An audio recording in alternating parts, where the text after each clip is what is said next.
Hagmann Hagmann report for today. It is Tuesday, July 14th, 2015. We're coming to you live from the studios of the Hagmann Hagmann report here in beautiful Northwest Pennsylvania. I'm Doug Hagmann at the helm with fellow investigator, researcher, most importantly, my son Joe Hagmann. Together, we are the Hagmann and Hagmann report, what I like to call America's premier father-son investigative reporting team. And it's our job to bring you the news that propels the headlines, of course. As we say, the news that's shaped and convoluted and hidden amid a funhouse of smoke and mirrors in the carnival that we call the corporate media. We do the headline and news triage so you don't have to. Now, again, thank you for all of the new and veteran listeners for checking in with us. Thank you for tuning in to us. And we really appreciate your support, your prayers, and everything that goes along with that. For new listeners, just want to remind everyone, 8 to 11 p.m. Monday through Friday. That's 8 to 11 p.m. Eastern Time, Monday through Friday. That's our broadcast time. Our home base on the Internet is hagmanandhagmann.com. And, folks, while you're at it, please check out our new YouTube channel. Please go to hagmanandhagmann.com and click on the link to the new YouTube channel. JD has just been doing a fantastic job. There you can find visuals as well as audios of our previous shows, and it's a fantastic. He's done a fantastic job, and we thank him for that. Again, hagmanandhagmann.com. Click on the link to the YouTube channel. Tonight we've got a great show. Steve Quayle coming up with Ross Powell first hour. Timothy Alberino, hours number 2 and 3. It's just a tremendous show, folks. Buckle up. Make sure your seat backs and tray tables are in their full upright and locked position, because your world's going to get rocked tonight. Joe, welcome. It is great to be here. Really looking forward to tonight's show. We have both Mr. Ross Powell and Steve Quayle on the line with us. Ross Powell's website is survival401k.com. Steve Quayle from stevequayle.com. Gentlemen, welcome to the show. Well, good evening, and thank you for having us both on, Doug. I think it'll be an interesting show. We're covering the one world global coming currency, the one world global coming king, upheaval in the Catholic Church, and financial markets that are absolutely sending everybody into a tizzy. So I'm going to bring Ross on for the first hour, because obviously he's been in banking the majority of his life. He's got a great handle on this stuff. So with no further ado, Ross, let's just talk about the secret economic war with China ahead of the International Monetary Fund's special drawing rights decision. Take it away, my friend. Great. Thanks, Steve and Doug. And Doug, thank you for having me. Yes, that's many of the things people have seen, all the turmoil in the Chinese markets, and they've lost like 30% of their value, closer to $2 trillion last week. And then suddenly after that happened, the New York Stock Exchange went offline for 4 hours, which is unprecedented. And it turns out that there's a secret war going on. So essentially it's a tit-for-tat type of war of attrition between both countries, and nobody sees about it in the state-controlled press. Mainstream media won't talk about it, but essentially there's an economic war going on. And it's all driven by China's want to be part of the special drawing rights within the IMF, which will raise them to parity with our dollar, essentially, and make them another world currency that can be traded in and will diminish the U.S. dollar, and consequently will cause our dollar to be devalued and inflation and all the things that go with that. So with these strikes on the Chinese market, where they had to prop it up, and they've ceased allowing people to sell their stocks on the Chinese market for 6 months. I mean, there was a lost value of closer to $2 trillion. Some of that's been made back up, but again, it's still all just paper money. And at the same time, once we did that, hackers came in and brought down our New York Stock Exchange, or the other. I have a really good contact that thought it was more along the lines of, they got in and were starting some sell orders, and ours in the stock exchange was tanking quickly and moving towards minus 300, and they just pulled the plug and called it a glitch. But in fact, it was some form of cybersecurity or cyber attack that broke through the walls. Because that, along with United Airlines, the Wall Street Journal, and a litany of other companies that are all part of different infrastructures of the country, it was almost like a depth sounding by the Chinese to say, look, you can try, but we are still here. And so they brought the stock exchange down. They messed with United Airlines, one of their biggest airlines across the country. the biggest financial newspaper, the Wall Street Journal, and others, and then the banks at the same time were all getting hammered with cyber attacks as well, denials of service and things like that from my sources at one of the major banks. So all of that being said, that's just sort of like the background of what's going on, and what's driving all of this, and what your listeners need to be aware of is. Back in April and May, we've talked on this show about the special drawing rights and what that means. And in May, as expected, the IMF said that the Chinese have met the threshold in order to be considered, and Britain came on board, and a lot of the partners in NATO all said that, yeah, China should be on board. They all joined the Asian Infrastructure Bank, which is a huge coup for them as well. So what that means is that it's pretty much fait accompli that Chinese will be, in October, are going to be approved to be part of that basket of currencies.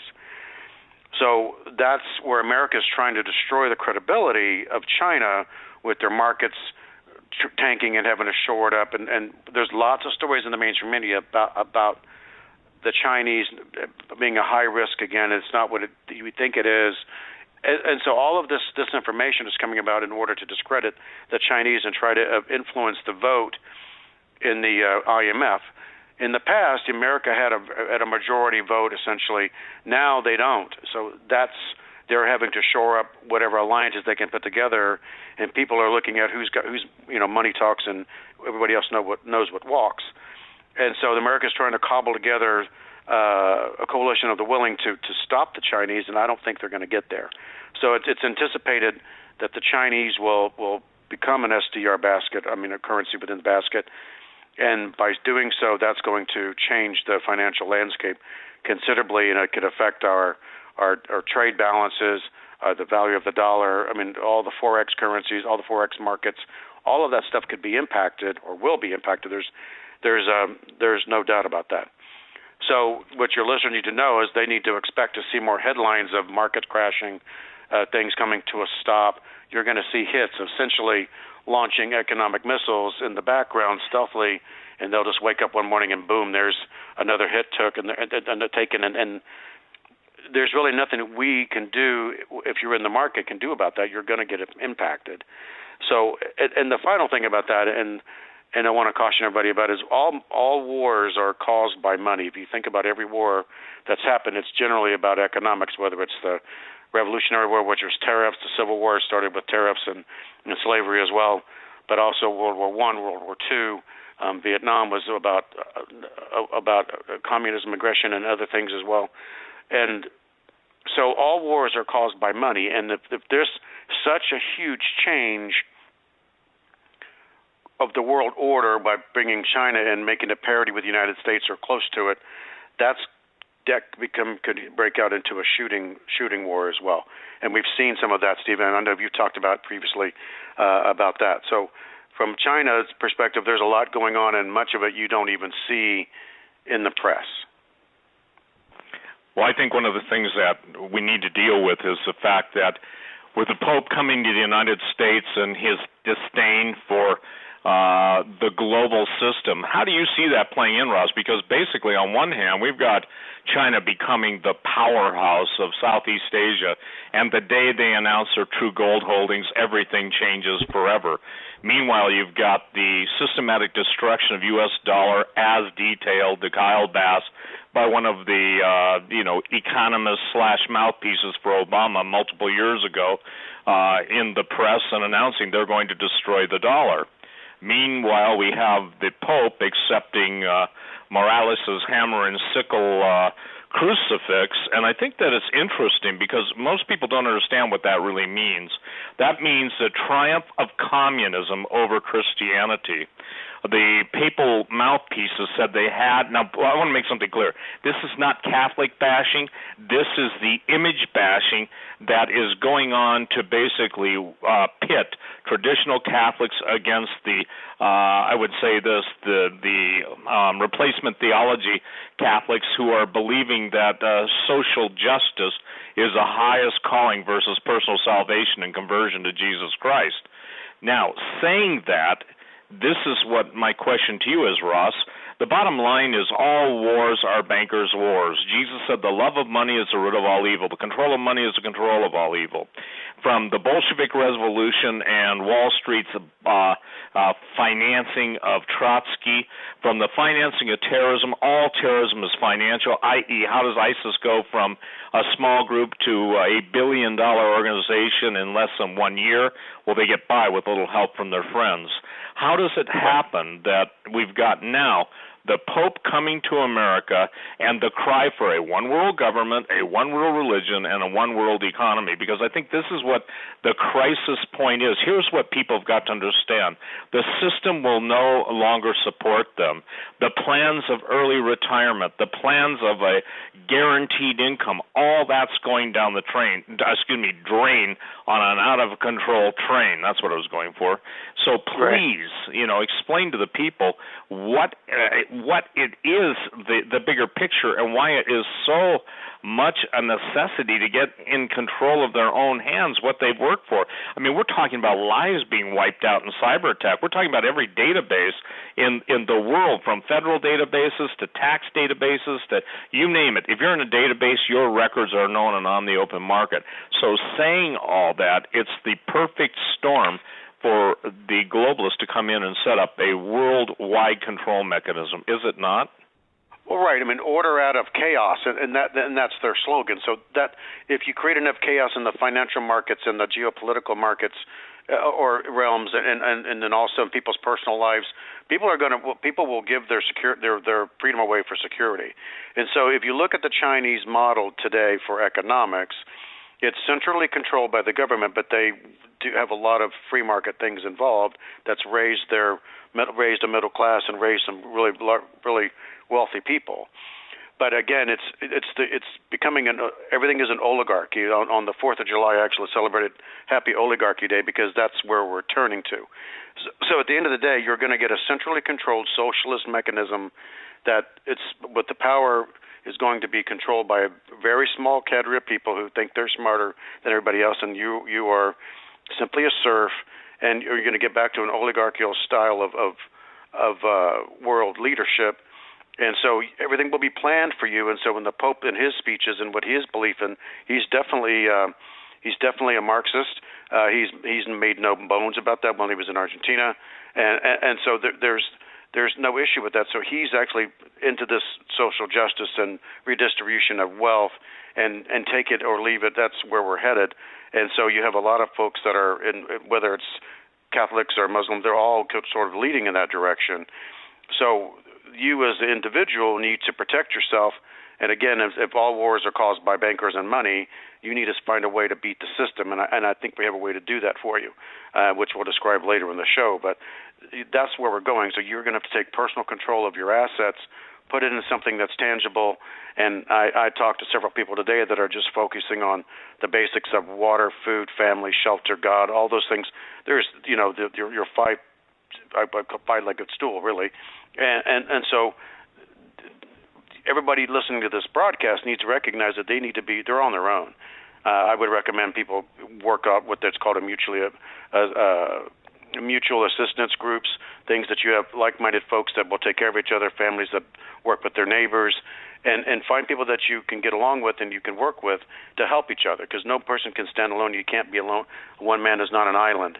So you have to be with others and fellow believers and pull together and forget about the race baiting and all of the things that are trying to divide us, and focus on the one thing that brings us together is your faith and your principles. So that's where we're headed. And to your point, Steve, they're dividing us and they're moving us in a direction that I don't think we all think we're going to be there, but we're going to wake up one morning and there we are. Did that answer your question? Yep, it does. But I think one of the things that's easier said than done is that we are at the point of where people don't understand the true nature of the times we live in. And I apologize, there's no way for me to shut my phone off, Doug, Joe, and everyone, from someone calling in. The point that I think is critical to see this, that when you generate the confusion, when you generate the problem, Whether the Hegelian dialectic ever was truly understood by the United States, I truly doubt it. But the point is, the problems of the world are being generated. Therefore, the solutions of the world will be the ones provided by the Illuminati and the elitists. And so, ladies and gentlemen, if you don't understand modern Christendom and the faith of the fathers and the entire situation that God has been working on and working through in our lives to bring us to this point, is basically under attack. I don't know if you saw it, Ross. This is all economic. You know, I think it was R.E. McMaster that said all warfare is economic. And the thing is that it's critical for people to understand that we are now in a time unlike any other in history. And I'll say this, Jesus laid it out very simply what the time would be like. So now what am I making these statements for? First and foremost, I'm making the statement that we are in a global meltdown that's orchestrated. I think the quote was, James, I want to read this to everybody. Now, this is said in 1950, so let's just put it into perspective. 65 years ago, Warburg, confidently, I'm reading this, declared to the United States Senate, "We shall have world government, whether or not we like it. The only question is whether world government will be achieved by conquest or consent. Well, let me share this with you. They're not making an either or. They're making it a both statement.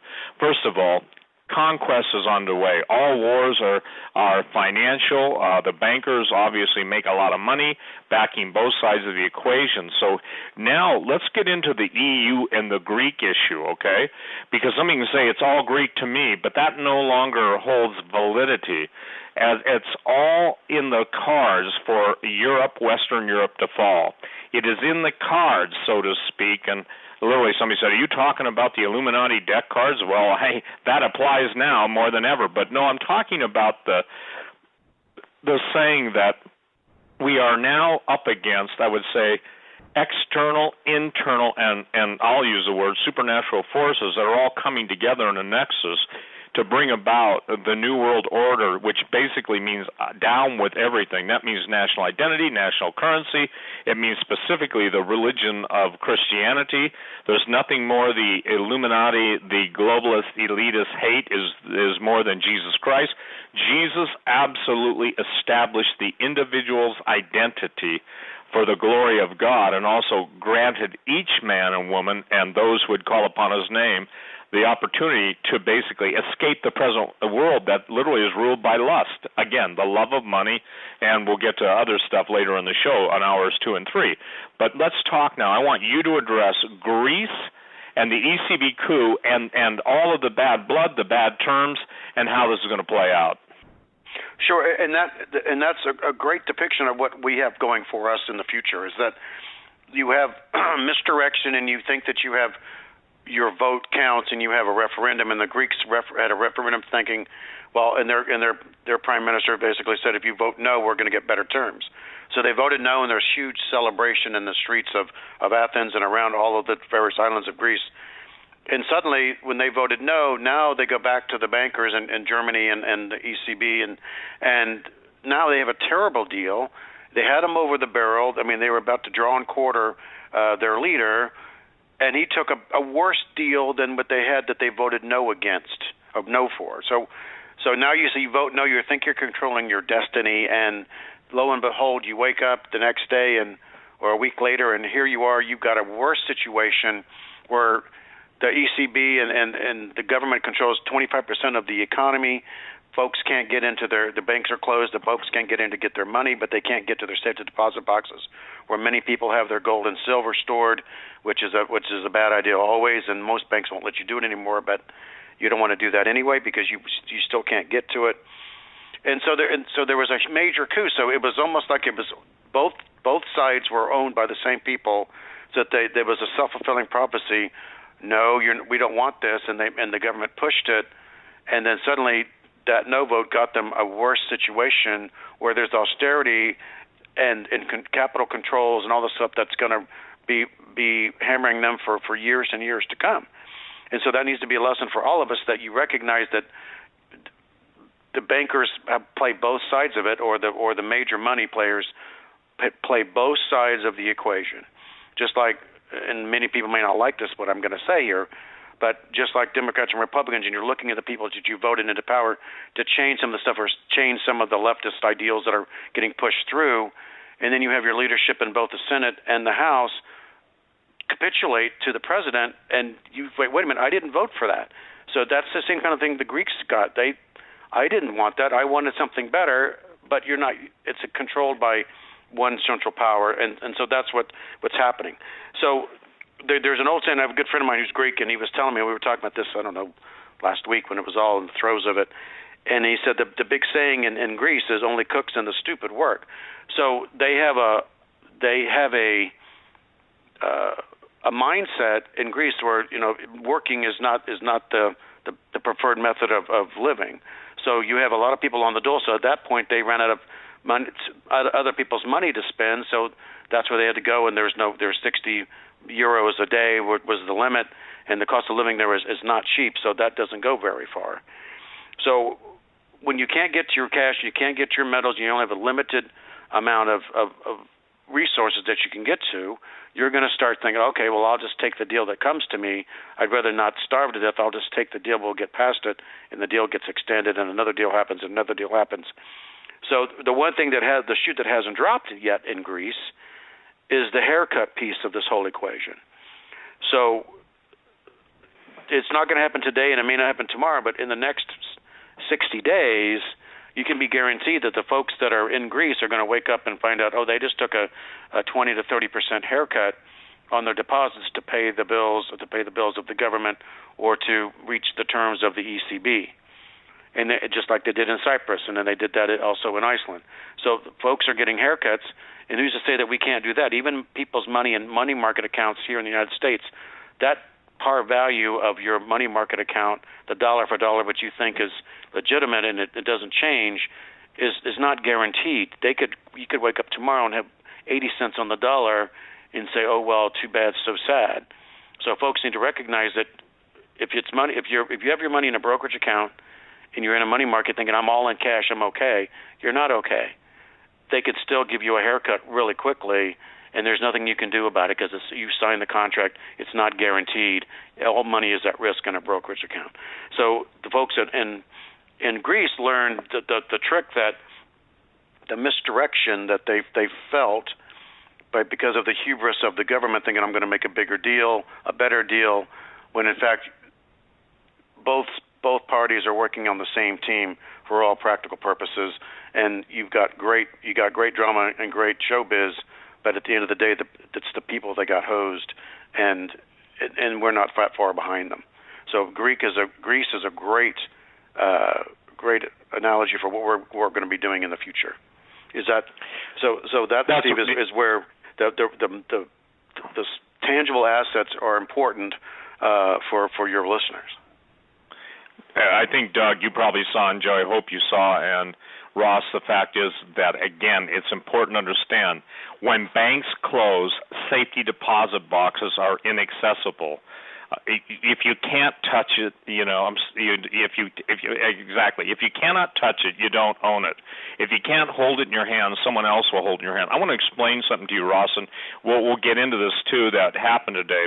I can't tell you how many of my listeners, and I'll just use her first name, nobody knows where she's at, but Kim is representative of people listening to us tonight that basically went to her broker/financial planner, wanted to pull money out to get something in her hand.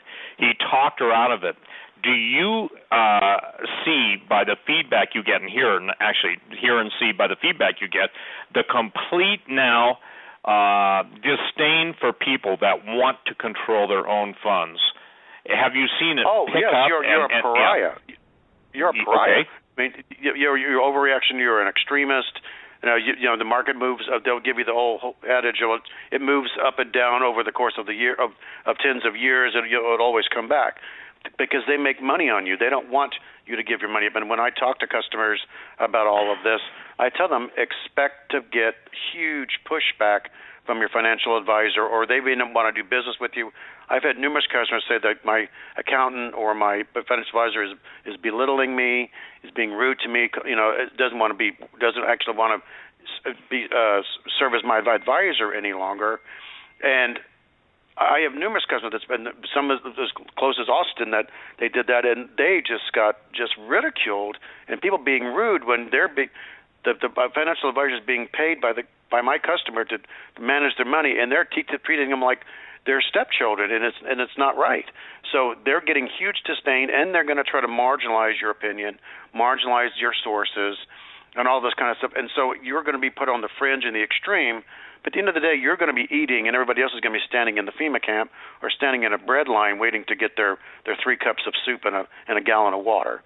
So you just have to plod through it and have the wherewithal to work this and beat the bankers at their own game, because what they're trying to do is get you to second guess yourself, thinking that you're not as smart as they are. And you know in your heart, and you know through your prayer life, and you know through other things in your life that you know what is right. And you just have to plod ahead, take the hits, take the beatings, whatever they want to do, but know that you are right. And so, to your point, Steve, it's an all-out war against from the people that control the money to the people that want their money. There's a huge battle going on, and so it's just going to beat them. You're going to have to stay the course. Well, I think, too, that people need to understand a plan. Number one, I would recommend to people who are getting flack at this moment or want to move out that the minute they hear, well, you're stupid. And by the way, any broker, any financial planner that belittles you for wanting control of your money and absolutely berates you is not worthy. And you can file a complaint with the headquarters of whatever brokerage firm. And if they won't flat out give your money, I'd say at least a half a dozen to a dozen of my clients have had to basically threaten the financial institution. These are the biggest brokerage houses in the world. Go to the Attorney General and file a complaint. So that's number one. Number two, when someone asks you a question, what do you want your money for? Say you want to buy property out of state. Property, even precious metals. Somebody says, well, I don't want to lie. It's not lying. Real property. Property is that which you own. And that's an answer that should suffice to them. Or another good, and I'm giving people tactical feedback of how they can respond, because I'm tired of and I'm tired of my clients, your clients, Doug, your listeners, our listeners, getting beat up by these guys. Ross, explain to the average person listening all over the world that when they put money into a brokerage firm, put it in with an investment counselor or financial planner, explain how that money is used, even though they may think they have 100 shares of Apple or 1,000 shares of Google, whatever it is. Explain how the brokerage firms make money. Do you know this? I would say 1 in 100 people don't understand. No, one in a million don't understand. So the way the brokerage firms work, they pull your money and you buy stocks and you buy bonds and you buy mutual funds and stuff, and you have these things in your name, but the money is pooled, and there's things called sweep accounts. The money moves back and forth, and so all the money that you have that's sitting in, say, for a lot of my customers moved out of the market, and people I talk to, whether it's a church or it's in the neighborhoods, they've moved out of the market and they put it in their money market account. It's like cash. It's like my consumer account, my DDA at my local bank. But in reality, it's not. All that money is sitting there. You have it in a ledger, and it's digitally there when you log into your account at Fidelity or T. Rowe Price or a litany of others, and you see your balance. It's $150,000. Great. But every night, that money is swept out, and that's used, and it's loaned, and it's moved around, and it's being used as derivatives. So there's all kinds of third-party credit risks and all kinds of things that it's essentially a casino that all these people are betting with your money.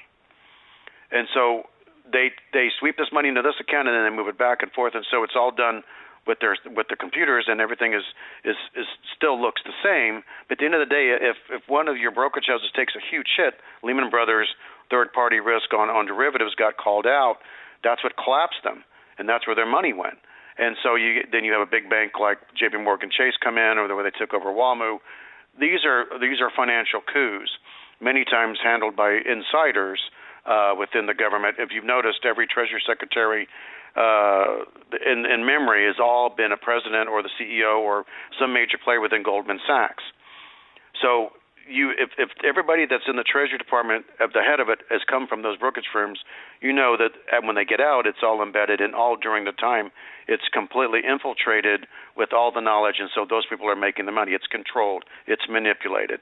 So your brokerage accounts, and you can make money at it. I'm not going to disagree. And what we offer is tangible assets, and you have flexibility to do that through our Solo K and our checkbook IRA that we offer. But it's important that you understand that you need to get your basic needs met at the minimum, along with making money at the same time. So you understanding, and this is probably a long-winded answer, Steve, and I apologize, but it's so involved that it's so complicated that it's hard to explain it all, what everybody's doing. There's so many moving parts and so many different divisions of an organization that your money is not what you see, those digits on your screen.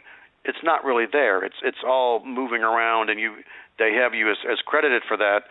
But at any time, your money market, as I mentioned earlier, can be devalued overnight, and suddenly you have, instead of $1, you have 80 cents or 75 cents or 60 cents. So that's what everybody needs to recognize, that your money is there, but it's not there at the same time. I don't know if that's long-winded and got to the answer. No, that's an important answer, because I just think, and Doug, you can obviously speak to this, most people, and I'm not trying to put you on the spot, but most people don't understand what happens when they go on a financial statement, if they're online, and see they've got XYZ in their account, they've got this many shares of that. Did you know in clarity what Ross just explained? No, not at all. And that's a good point, Steve. Just briefly here, from what I understand, it's like one big swimming pool. Everyone throws their money in. The head of that swimming pool, the owner of that pool, does whatever they want to do, or he or she wants to do with your money, to make money off of the money that is sitting in your account, basically, which is really not in your account. It's in the swimming pool, and it's being tossed around and moved around. And then when you go for it, you better, you hope it's there, but it may not be, because it might be out in the tide somewhere, I suppose, for a kind of a word. Well, right, that's or they make a bad bet, and something like that, and so that pool shrinks by 30,000 gallons, and suddenly they have to make it up, and the equity, even though you have your 100 shares of Apple because they bought them from Apple, and they bought them on the open market, they're sitting there, but that the value is somewhere else. So the days of having your stock certificates, there's movies where you see people open up a box and there's a stock certificate for 100 shares of AT&T, and now it's worth $50,000, and you just hit the lottery. It doesn't exist. Like very few people ever get a stock certificate in their hands. It's all everything is held at the brokerage firm. So you don't really own it. It's sitting there in your account, but that could easily be swept away or lost. Or if you like Corn did, suddenly their whole organization goes belly up, and you got nothing. So there's three things we should talk about with this, and the Greeks would be glad to tell you. You need wealth preservation, you need a growth engine in your portfolio, and you need liquidity. And those three legs of the stool are the most important part.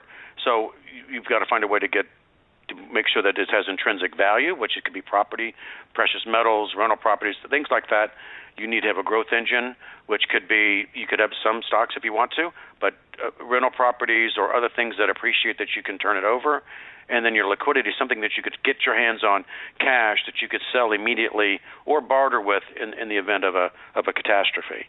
So those are the kind of things that we need to talk about, Stephen, and move us into what the civil market's doing and other things. But what we can segue into this is what's happening now with there huge cyber attacks going on in the nation every day.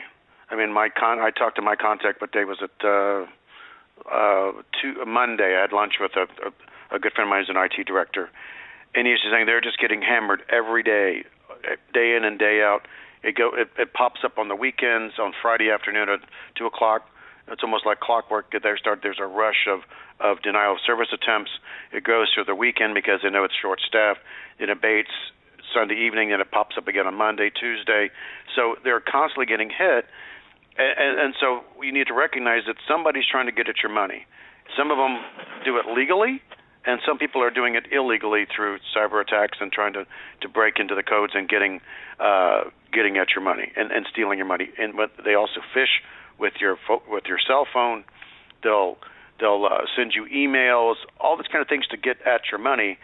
And some of them, they do it legally through the brokerage firms, and others do it illegally through what I would call terrorist acts of cyber attacks. So everybody just needs to be due diligent on their accounts and managing their money, and getting things where you're going to have if the whole balloon goes up, that you have the ability to have wealth preservation, and you can feed your family, you can shelter them, and you can give them water, and you can protect them.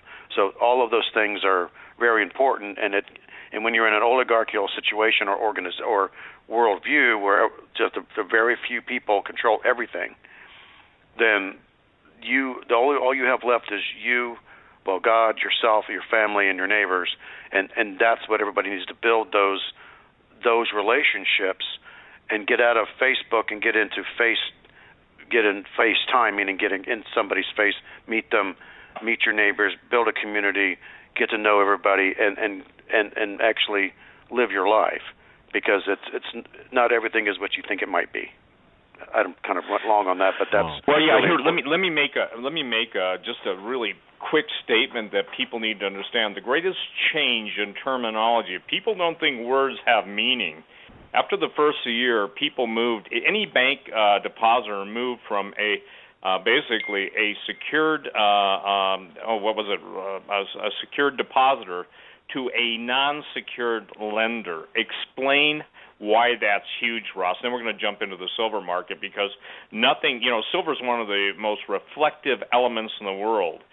So the silver market is reflecting the absolute failure of the paper markets. We'll deal with why paper silver is sold, yet physical silver is acquired by the people that are ultimately driving the silver prices down. But explain why it's important. Explain the difference, if you would, between a secured depositor and an unsecured lender, because everybody who puts money in the bank now is an unsecured lender.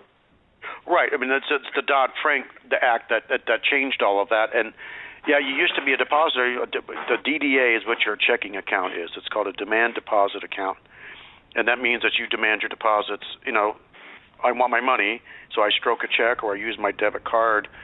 That's a demand deposit account. It used to be that that was your money, and if something happened, the government would come in and cover you. Now, with the Dodd-Frank Act, and they protected the banks. They called it reform, but it's the only people that got reformed are that you actually went from a demand depositor to an unsecured debtor, meaning that your money is now owned by the bank, and so you're basically lending the money. When you put your paycheck or your direct deposit goes into your checking account, you just lent that bank your $3,000 or your $1,000 or your $500, depending on your paycheck. You lent that money to the bank, and they promise to give it to you when you spend it, but you lent it to them so that they can go out and play this derivative game, and there are casino bets that they make money, and that comes across to their stockholders, where their overall profits, like J.P. Morgan Chase announced today, they had record profits, and so they did that by laying off people and reducing their service, lowering the number of people that are actually in the bank to service you, going to a lot of self-service things. So they made a lot of money, and they did it also through the markets and through their brokerage income, which was down because of all the fines that they've had to deal with. But they still made a lot of money, and they did that by using your money overnight or sweeping it back and forth into these accounts. And so that pool of money that Doug mentioned, the swimming pool of money, ebbs and flows, and so the money is there for you to use your debit card or to write a check to your grocery store or for your car payment or whatever. But all of that money is there, but they're using it to make money on top of it. So they loan that money out overnight, or they may make investments with it, or they make bets with it in the derivative markets, and so they think that they have it cornered and they're going to make a ton of money. So to that effect, somebody on the 7th of July this last 7/7/15 some major bank, and I think I know who it is, but I'm not going to call them out here, bought $1 billion of physical silver, which cleaned the men out, which cleaned out all the distributors. They bought $1 billion worth of physical silver. Either they did it to drive the price down, or there was a squeeze and a short covering that they had to cover their butts on a bet that they made. Somebody bought all that physical silver and moved it into somewhere else, or they distributed it to somebody else. That dried up the silver market. You can't find an American Eagle anywhere unless you pay a huge premium. And Steve, you can talk to this more than I can. But right. Well, let me just address that now. Hey, Ross, let me address that now because, I'm intimately aware of that market 18 hours a day at least. And right now, silver eagles from the mint are being held back up to maybe 3 or 4 weeks. The only way to buy them is on the secondary market. The mint raised their premium now, and we're told that at a dealer level it may go to anywhere from $3.50 to $4 over spot to buy them, which puts them at $19-20. And then obviously most dealers want to make $2 an ounce, on the silver eagles because they're in so much demand. Well, here's the thing. Years ago, and I've been on talk radio for 25 years, I don't know how long, but a long time, I think 24 years as a guest, 21 years as a host, somewhere around there. And the point that's relevant is this. We're seeing the physical acquisition price absolutely exceed the official spot price because people are getting out. I run a column by a guy named Steve that writes some of the best silver articles, and he's writing on the gold. Let me just share this. People now get it, but unfortunately they haven't got it. So I want to tell all you who bought high-priced metals that are bemoaning the fact that you got them higher than it is now, be patient. It will pay off. Historically, Ross, silver and gold trade 16 to 1 to 17 to 1. Last time gold hit 850 to 900. The last time silver hit 50, it got up as high as almost 14 to 1, or as low as 14 to 1. So meaning that the gold price, it takes right now almost 70 times the amount. You'll get 70 ounces of silver for every ounce of gold. Saying all that, the markets are only going to become more difficult. Fortunately, and I'm sorry, but it's true, I'm not making apologies. I still have silver, but people think that they can buy it at spot. Let me make it easy. People cannot buy silver at spot. If I, as a dealer, cannot buy it at spot, and I have to go out in the secondary market, which, by the way, most dealers who are filling orders within a week or two is, we have to buy it in a secondary market. Let me give you an example. I called a friend of mine who's a big silver dealer in another part of the country and said, I need 5,000 ounces of silver. Can I get it? And he said, yeah, you can get it. What are you willing to pay? I said, my client wants it. What do I have to pay? He said, this is what you got to pay. I said, I'll take it. Because now what's happening, and this is what I want to tell people, the people with money who get it, they don't care what they have to spend to get it, because guess what?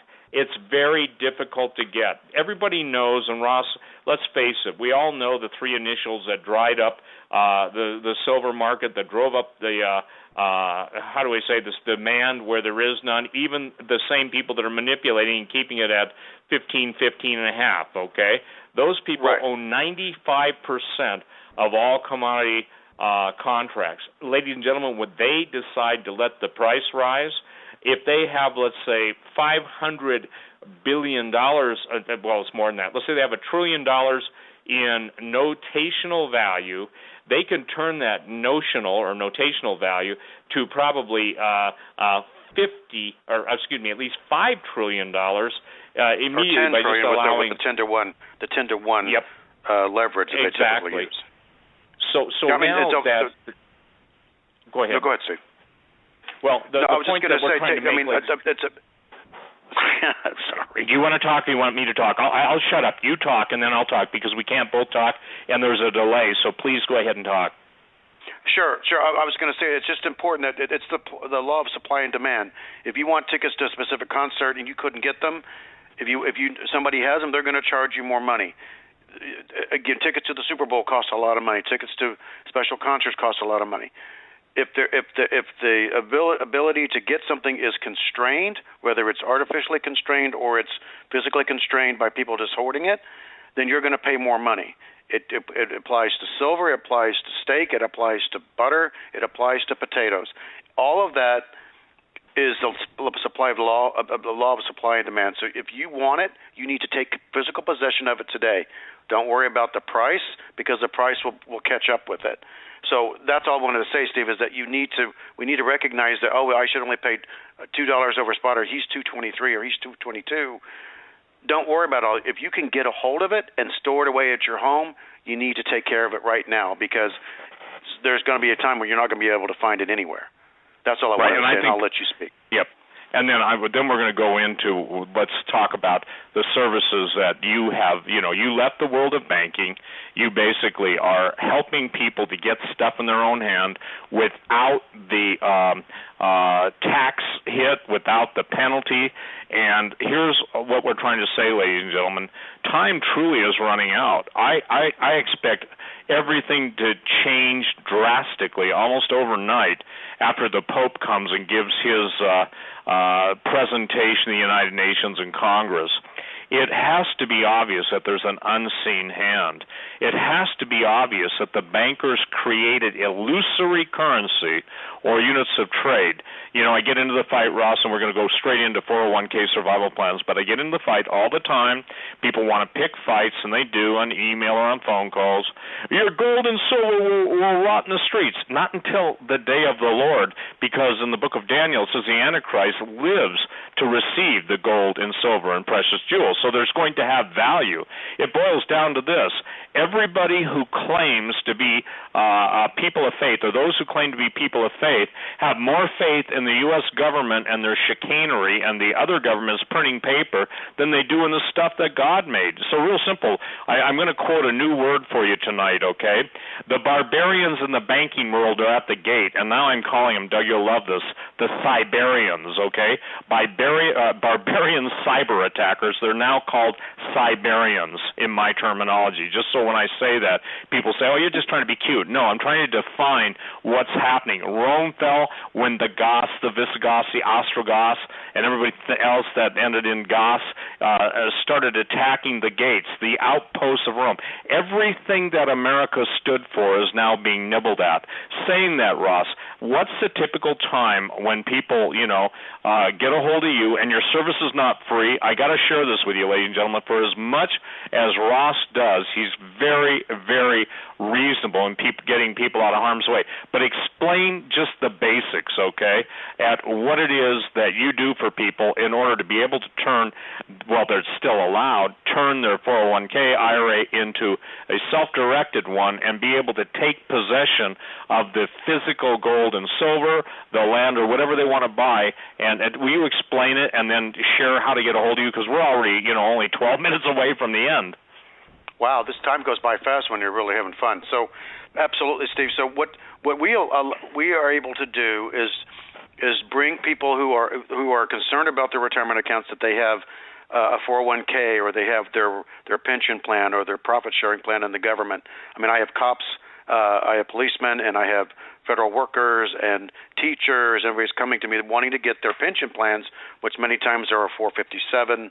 You might have that, or a 401A, or 403B, or a 401K, your SEP IRA. All of these retirement funds are locked away, and you're told that we'll manage your money for you. We're smarter than you, and we can take care of all this. And you don't need your money until we tell you need it. And so we have the ability to unlock those funds, and whether it's $10,000 or it's $10 million, or $1, it's important to you because that's your money. And so we have two products that allow that to happen, where we can move you from this, the what I call the money matrix, the Wall Street, the matrix, where they control everything, and you're just told to sit down and shut up. It'll get better. You'll still be okay, when in fact you're not going to be okay. And so we have a solo 401k, which if you are self-employed or you want to be self-employed and you have an idea for a small business, or you already are in a small business, we can help you set up a 401k plan that mimics the ability, and it expands beyond the ability of the mainstream 401ks that you use in your corporations, or you've been told that that's what exists. And it allows you to keep gold and silver at your home. It allows you to buy raw land. It allows you to buy rental properties that drive a great 12% return on your money every year, year after year, and it pays off your mortgage for you. You can buy tax liens, foreclosures. You can flip houses. You can buy a 18-wheeler and lease it out. You can buy an airplane and lease it out. All of these things, anything that's in your imagination that doesn't include a collectible item like you'd go to an auction for, you can invest in. That includes storable foods. That includes ammunition. That includes self-defense items. It includes every kind of prepper thing that you can imagine can be purchased through this plan, the Solo 401k. And our sister product, which is called a checkbook IRA, and essentially all that is you transfer your current IRA to a new custodian, and you receive an LLC, and then your plan buys into the LLC as a stockholder, and you are the manager, and you do the same things I was just describing. So if you don't want to be self-employed and you don't want to have any of that having to deal with the 1040 Schedule C, you can get into the checkbook IRA product, or if you want to do something as simple as a Pinterest or an Amazon store or Avon or selling birdhouses out of your garage, all of those things are considered self-employment, and it allows you to unlock the potential of your retirement funds. So you can do all of these alternative investments, but if you want to have some, and I have some clients that like to keep some money in the market, you have that ability to open a brokerage account through your plan in either the checkbook IRA or through your Solo 401k.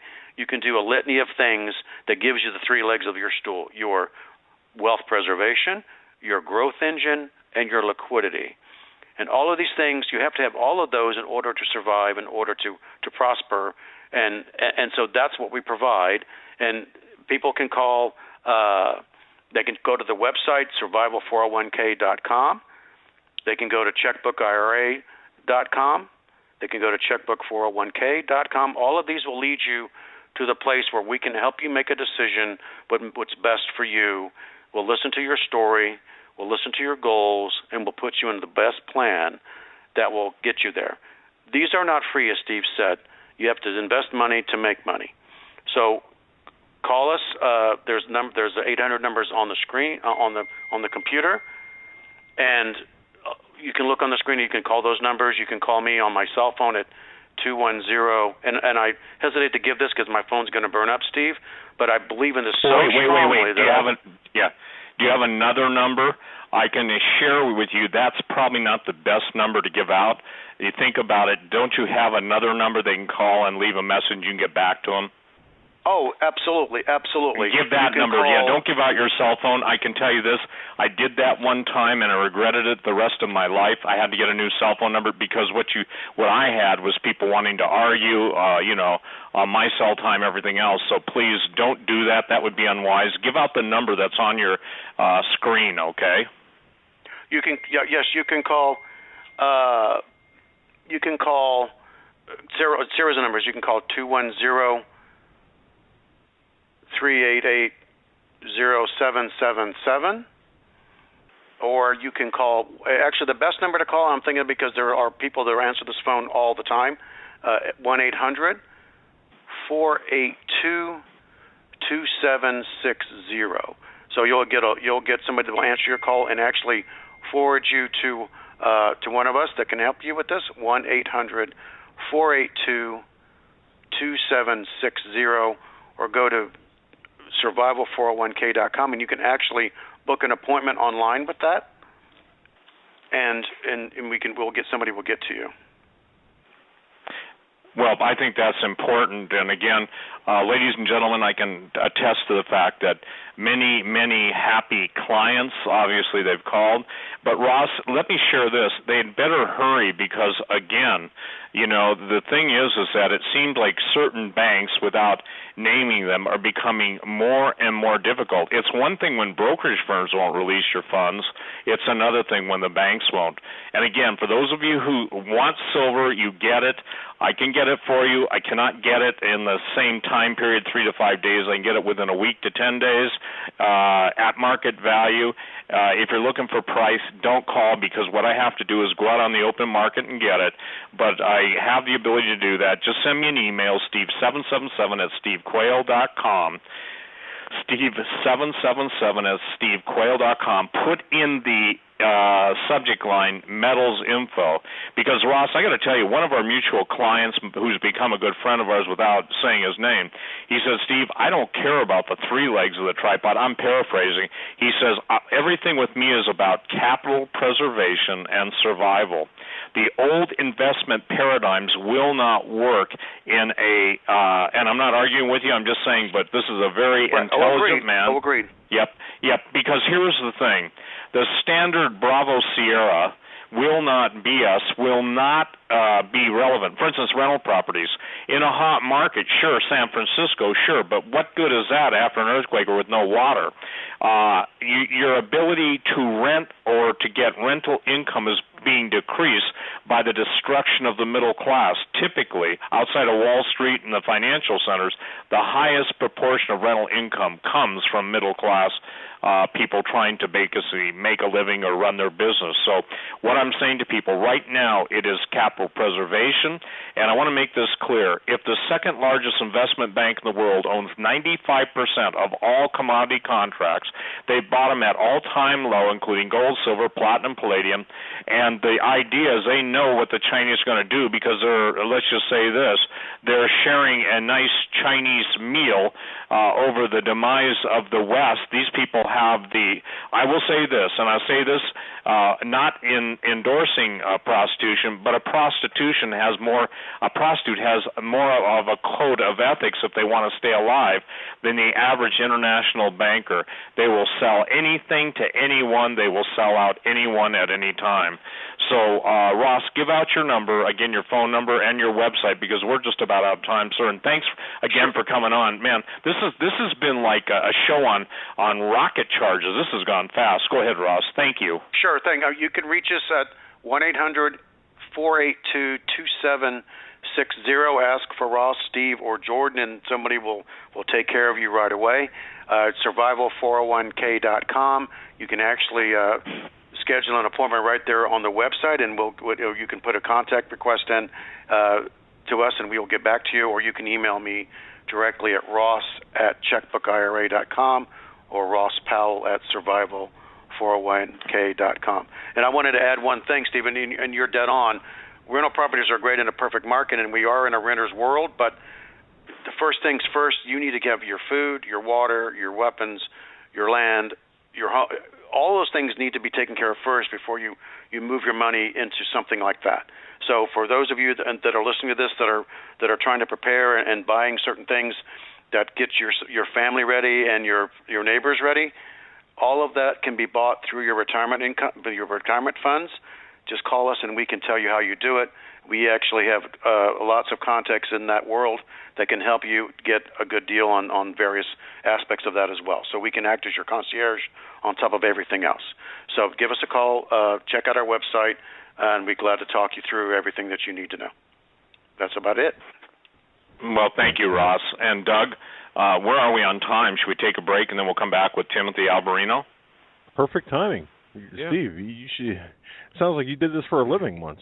Or you doing this for a well, living. I did. Steve's first rodeo, right?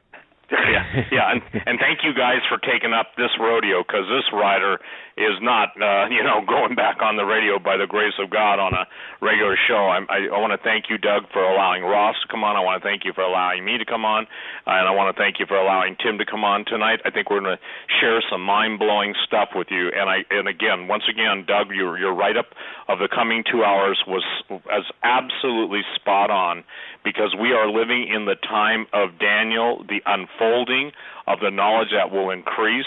And as God said, there's nothing hidden that's not going to be revealed. And we've got to share tonight is pretty, I believe, mind-blowing. But the timing of the release is you'll see a supernatural signature of the God of heaven warning the world what was in the past lies in their future.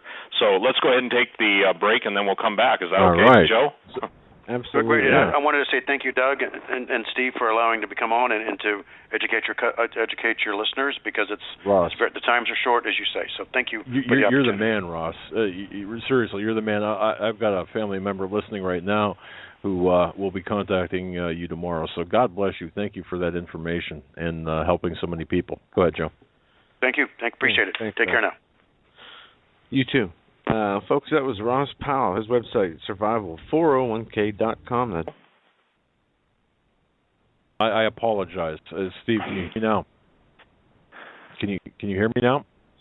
Yeah, were we off the air for about 2 minutes or something? Yeah, we were. And let me explain just very quickly what's going on here. We are well, I think we're under a denial of service attack. We have so many callers that the entire infrastructure just shut down. So in 10 seconds here, we're going to be hooked back up. Folks, you're listening to hour number 2 of the Hagmann Hagmann Report on this, the 14th day of July 2015. Up next, Timothy Alberino of the Alberino Analysis. With us, Steve Quayle from stevequayle.com. And I think we have successfully connected. There we go. Okay. Tim, are you with us? I think so. All right. Yeah, we're checking our cords, buttons, and lights here. All right, here we go. Go ahead, Steve. We're back up and running. Fire away, Steve. Okay. Well, I always find it interesting because we're talking tonight about technology of the fallen, and Tim, as basically in the film crew, where most people know down in Peru and Bolivia, and we've kind of touched on it, but basically we had to hold up for maybe a couple weeks. In other words, we had hoped to get the DVD out, but through a series of, I would say, divine intervention steps that the Lord had us to take, and basically the steps of a righteous man are ordered by the Lord, and the direction that we were, I guess you'd say, following the path we were put on, we've incorporated some amazing stuff. Now, I want Tim to tell the story of how we got some of the oldest manuscripts from the conquistadors. And as you probably know, Tim speaks Spanish and obviously lived in Peru for a decade, so he's pretty familiar with the landscape and the whole country and its culture. But one of the things that was fascinating is some of the documents that were provided for us were relatively hidden and obscure for 500, 550 years. So, Tim, go ahead and tell the story and take your liberty. When you're worn out or need a breath, give it back to me. But please take your liberty, because I think, Doug, this is one of the most critically important things of the time. As you quoted the book of Daniel, this is the time of the revealing, the secrets that have been hidden, and how they parallel with modern day and the expectation that God is going to deal very sternly with a nation that has forsaken him. It's got its parallels, believe it or not, in Peru, and some of the things that we're talking about. And Tim will be addressing probably in the next hour the difference between the days of Noah and what is called the antediluvian world, the pre-flood world, and the post-diluvian world. So, in essence, we've done our homework. The critics and the complainers, the whiners, the weenies, and the meow men and women should just probably listen and pray, because it's time for everyone to grow up and get with it. You know, you've lost your country. You've lost your ability to even practice your faith, as marginal as it might be or as mighty as it might be. And so tonight, I think we'll show you, again, the root of evil. So go ahead, Tim. Okay, can you guys hear me? Yep. Hello? Can you hear me? Okay. Yes. So while we were in Peru on expedition in the city of Puno, which is right by Lake Titicaca, right on the banks of Lake Titicaca, we got in touch with a archaeologist, a very well-known archaeologist named Edmundo de la Vega, who's an expert on the Inca. He's an expert on the Altiplano, the high plain of Peru and Bolivia, mainly in Peru and Bolivia, which encompasses Lake Titicaca, Puno, Tiwanaku. And they put us in, we went to the university, and we wanted to speak with a very good archaeologist, somebody that can that is reputable, somebody that can lead us to certain areas that we wanted to go to, give us some background information, and they directed us to Edmundo. Edmundo himself had never really investigated as an archaeologist the idea of a race of giants having lived in Peru. So he found it really interesting that that's what we were talking about. Obviously, we were doing other things there too, investigating stargates, but one of our primary purposes wherever we go is to investigate giants and look for evidence and so forth. So he was really intrigued by this. He admitted that he himself, as an archaeologist, had never personally found any evidence for giants. But when I questioned him about historic documents relating to giants in Peru, giants in Peru, he said that yes, he had heard of historic documents relating to giants in Peru, but he had to go and do some research. And I didn't think he was really going to go and do the research, but he did. And a couple of days later, he showed up at our hotel, and he handed me a disc. And basically, this disc, which I reviewed upon returning to Montana, contained something like a dozen chronicles from the 16th century, written by various people, all different people. And most of them were Jesuits or Dominicans, or Augustine monks from the Catholic Church. A couple of them are very well-known historians. Some of these stories are well-known if you're searching for information on giants. Some of the stuff is cited in Steve's book. But there are a few documents that I had never seen. And first of all, we had to translate the documents from Old World Spanish, into New World Spanish, very similar to Old World English versus New World English. And then from English, then I translated them from Spanish into modern Spanish into English, and discovered some pretty astounding things. Basically, the documents, all of the documents he sent me reference giants, specifically in Peru, and some of them reference the same story, some of them reference different stuff. But that's how I came upon those documents, and I agree with Steve. I think it's exceedingly timely. I think that it is a time lock sort of a situation here, and I don't know, Steve, if you want to go into that now or where you want me to go from here. Continue with the narrative, because I think it's important, that people understand just how this came to be, especially with the documents, the dates, some of the, obviously, chroniclers of the conquistadors, and just lay out the scenario of what the documents on the disc provided. You can take them one by one. Obviously, the giant skull, the rapier, just take it, bam, bam, bam, and then we'll get to the timing of the Supreme Court decision and how the very document dealing with the giants and their sexual practices were dealt with.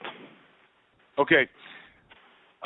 First of all, the context of the 16th century, for those who don't know, in South America, in fact, all over the Americas, was the conquest, the Spanish and Portuguese conquest of the Americas. The conquistadores were obviously the famous situation in Peru with Francisco Pizarro, and he conquered Peru and Bolivia and parts of Ecuador with something like 200 conquistadores, and so that's the context. These documents come from during that period, from right after that, so maybe 10, 15, 20 years after the conquest of Peru had occurred by Pizarro and his men. So Peru was under the viceroy of the Kingdom of Spain, and obviously also the Catholic Church.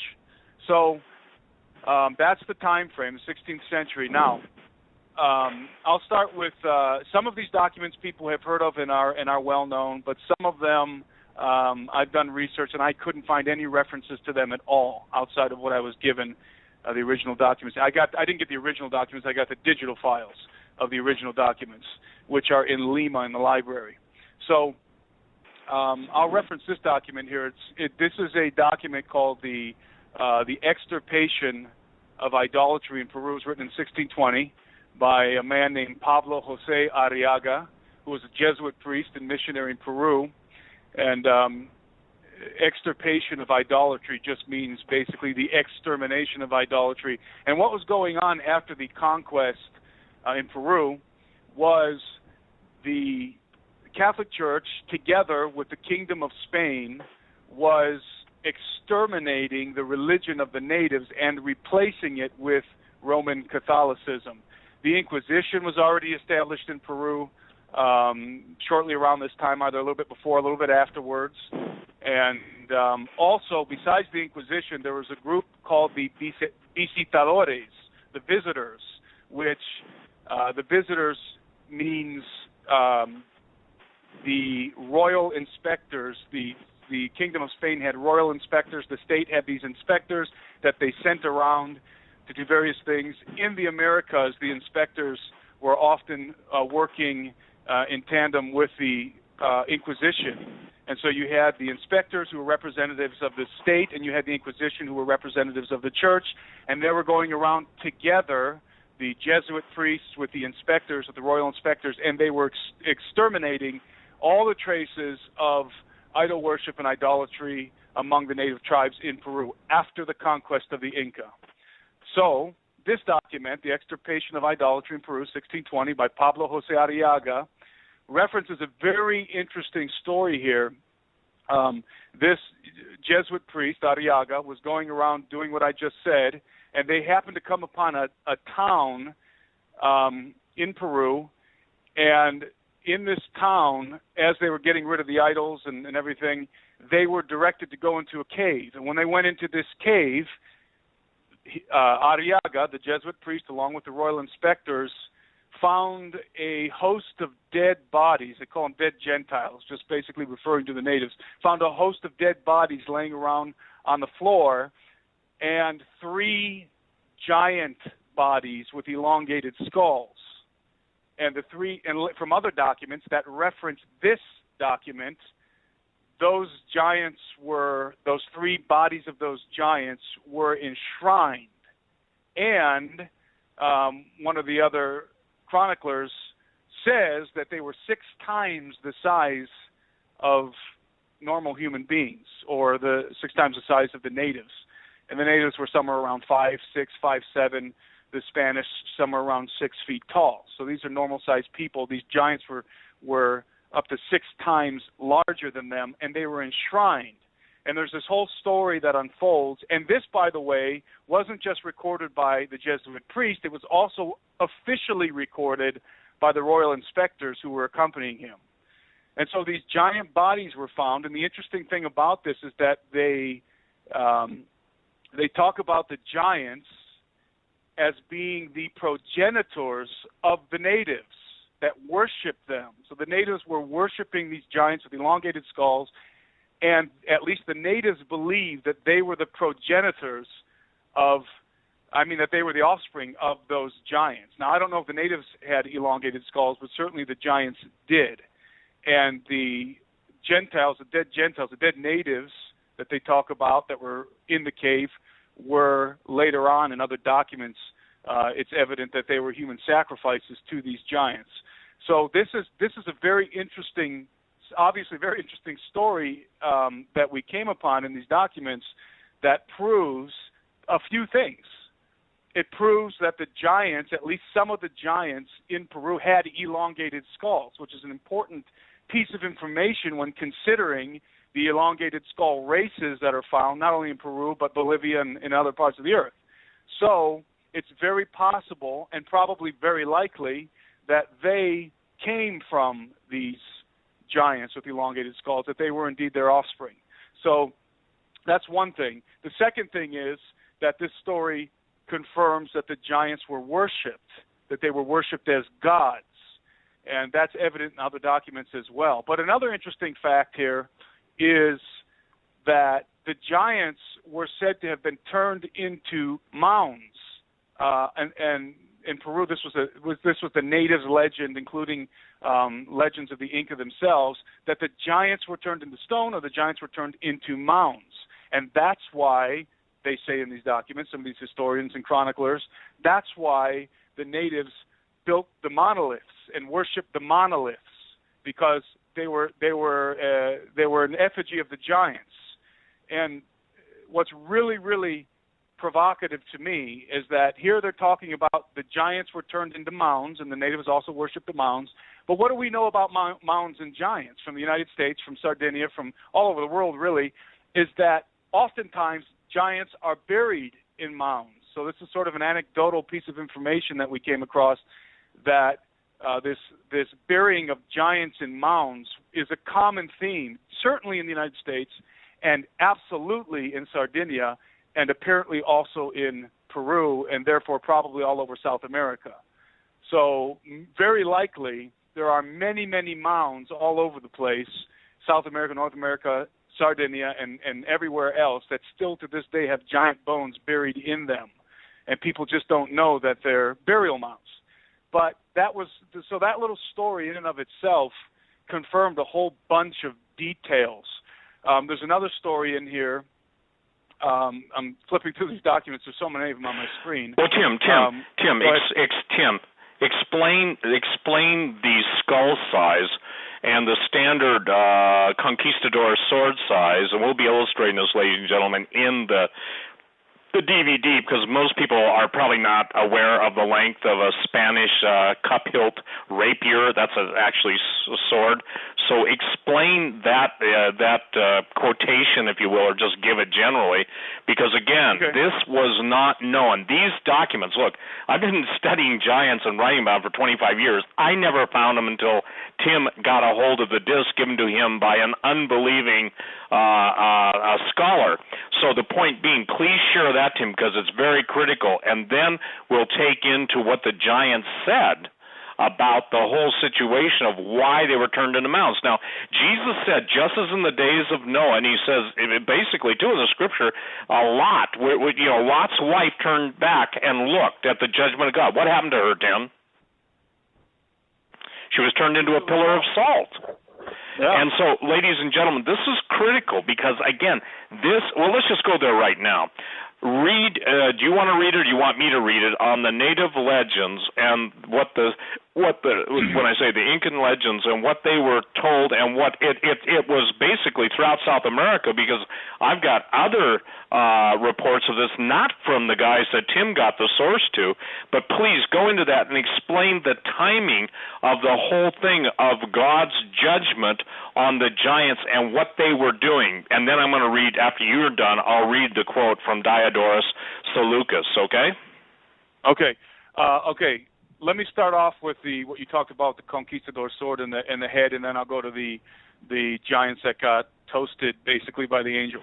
So Steve was talking about a head and a conquistador sword. He's referencing a story from these files that talks about a group of conquistadores that came upon a river, and the water washed away part of the bank, and it exposed a gigantic body. Now, there's another interesting situation that we're dealing with in these documents is a lot of people have claimed that, the bones that they found were mastodon, they're dragon bones, they're dinosaur bones, and they're not really human bones. But these documents really refute that notion, at least in Peru. Absolutely refute that notion, because in almost every case, the skulls are found with the rest of the bones, and, conquistadors were not stupid. They knew the difference between a human skull and an animal skull, a human skull and a horse skull, human skull and a cow skull, certainly a human skull and a dinosaur skull. So they found this body along the bank of a river. The water had washed away the mound or whatever was there, and it was so large that one of the conquistadores stuck their rapiers, their sword, in through the eye socket, and it says that the tip of that sword barely touched the back of the skull of this giant. In other words, it went in through the eye socket and through the head, through the cranial cavity, and barely touched the other end of that skull, the interior of that skull. So I forget how long a blade is on an average rapier, Steve, like 35 inches or something like that. No, actually it's 40. Hey, Tim, it's 42 inches. Yeah, and as Steve said, we're going to actually demonstrate that in the documentary so people can see the scale. So we're dealing with not, a 7.5 foot giant or an 8 foot giant. We're dealing with 15 plus foot giants. In some cases in these documents, they're talking about 20 to 30 foot giants, really, really, really huge, human-like beings with human-like skulls. That's what we're dealing with.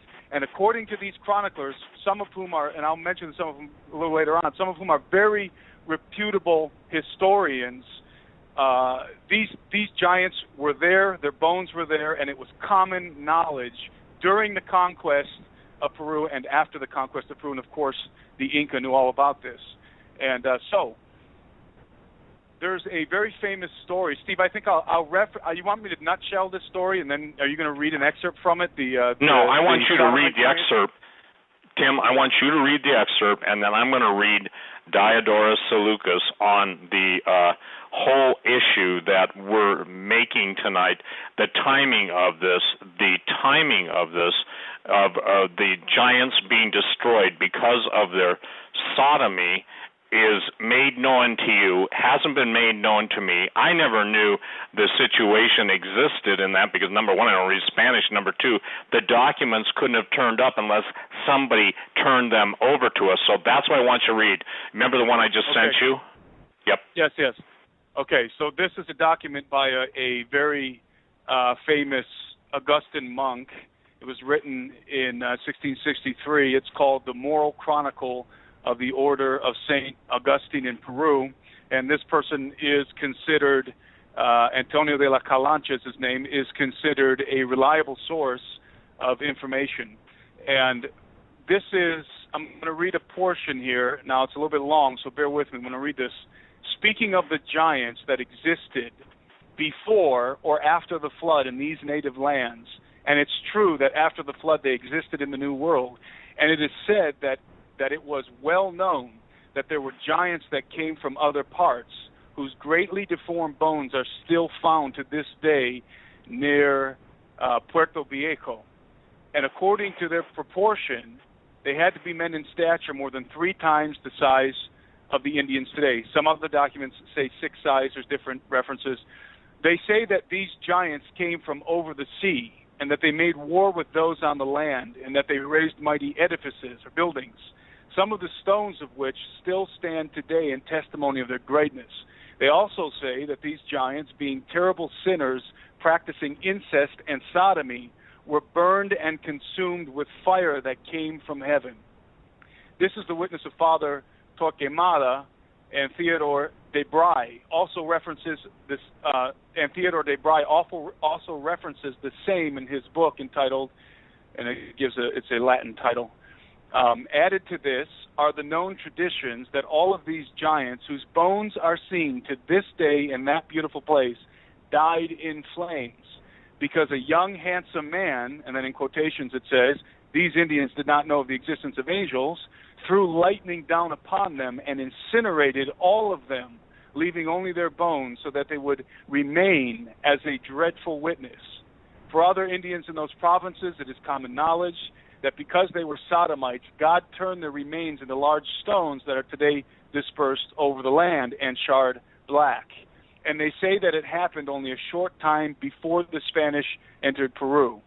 This news is not new to me, nor do I find it hard that the sodomites would be turned to stone when I see that Lot's wife was turned into a pillar of salt by God because she turned her eyes back to Sodom and was punished for looking back. And thus it is possible that these punishments also befell these giants because of their sin. So this is a story that is referenced in literally every one of these documents. Now, this particular story was made popular by Cieza de León, who was a Spanish traveler traveling through the Americas after the conquest.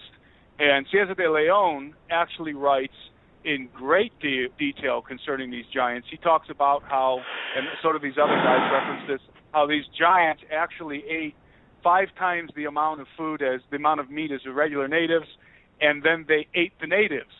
And they came from over the sea, and they didn't have women. They didn't bring women for some reason with them. And so they tried to make use of the natives' women in sexual terms, but killed them, in the process, obviously.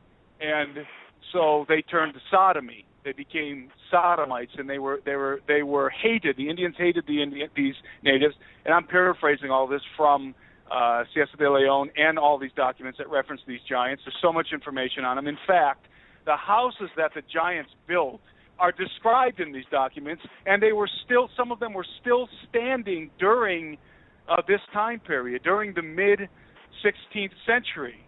These houses were still standing, and they described these houses, what they look like, and they described seeing them standing there still, and everybody knew, it was common knowledge, those are the houses of the giants, of the sodomite giants, who God destroyed with fire and lightning. And so this, again, was very well known. Now, this story is well known. It's on the internet. Even the English translation of Cieza de Leon's version is on the internet, is well known. You can find it, and it's been quoted many times. But what's not well known is that the conquistadors actually proved that it was true. That's what's really astounding, and that nobody mentions, because I've done some research to see if these documents are ever referenced, and I found that some of them are, maybe half of them are, the other half are nowhere to be found, and as far as I can tell, on the internet. And one of these, I'm trying to pull up a document here as I talk. There was a guy named Captain Juan Olmos, who was the lieutenant governor at Puerto Viejo, which is in Santa Elena. By the way, Santa Elena is where these giants landed, these sodomite giants. That's where they landed. Santa Elena was at the time part of the province of Peru, part of the province of Peru. It is now Ecuador. So some people probably have heard this story, and Steve has actually referenced this story in the past. It is now Ecuador. It was Peru.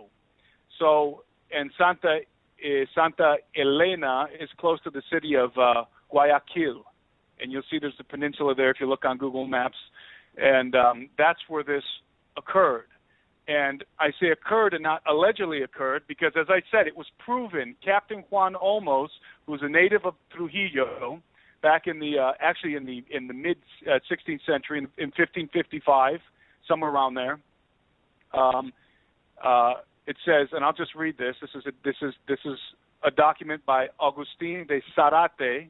Captain Juan Olmos, native of Trujillo, hearing all of these things, conducted an excavation in that valley. Speaking of that valley where the giants were destroyed by God for being sodomites, where he found such gigantic ribs and other bones that if the heads had not been found with them, it would not have been believable that they were human beings. And thus, by his own investigation and seeing the signs of the lightning that punished them, he confirmed what the Indians had said to be true. And he sent throughout the diverse regions of Peru some of the teeth that they found there, each one of which measured 3 fingers in width and 4 in length. So here now we have a historical account of Captain Juan Olmos, who, having heard all these stories about these giants in the province that he was governor of, decided to dig down to either prove the story to be a myth or it's true. He dug down, he found the bones of giants, and not just the bones. For all the skeptics, he found the skulls with the bones, and he would not have believed that they were giants if he had not found the skulls. But because he found the skulls, he could not deny that these were the giants that the natives were talking about. The story was true, and he found evidence that they had been destroyed in the manner that the story says. So then of course he sent the teeth all over the different provinces of Peru to his compadres to confirm that yes, this story that you're hearing about over and over and over is in fact true. So again, a lot of people know about Cieza de Leon's account of these giants, but very few people know that it was confirmed to be true. Steve? Well, one of the things that I think is critical that people understand, Tim, and you and I both know this, is that as this was made known to you, it was on the same time as the Supreme Court decision, and the same issue of the gay, basically triumph over the the covenant promise of God between men and women. Now, I want you to know, ladies and gentlemen, I just posted a story on my website that is pretty disheartening, and basically it's talking about so many Christians, so few Lions. One of the things that people don't understand is in the book of Numbers, the land devours its inhabitants. One of the things I wrote on Genesis 6 Giants, my second edition, from page 230. I saw somebody sent me a link where some guy was taking me on over this statement. Well, he didn't do his homework. I did mine. I'm quoting from Diodorus Seleucus. Basically, he's a pretty interesting guy because he knew the history of the world at that time, especially when it came to the Romans' encounter with the Celts, or what were really formerly known as the Sumerians, and the Sumerians or the Scythians. Diodorus, Book 5, 32nd verse. Now, I want everyone to understand this. This would be concurrent or even before the time that the giants may have fled to South America, the New World. Although their wives are comely, they have very little to do with them, but rage with lust in outlandish fashion for the embraces of males. And the most astonishing thing of all is that they feel no concern for their proper dignity, but prostitute to others without a qualm the flower of their bodies. Nor do they consider this a disgraceful thing to do, but rather when any one of them is thus approached and refuses the favor offered him, they consider an act of dishonor. That's from my book, Genesis 6 Giants, second edition, page 230, and it's quoting Diodorus Seleucus. Basically, he was a semi-historian poet, but the guy lived around 124 to 170 AD. So what's fascinating is we've got the same reports coming in Numbers. We have it in the Old Testament. We have cannibalism always equated with giants. There's never a case of Shrek being a vegetarian, okay?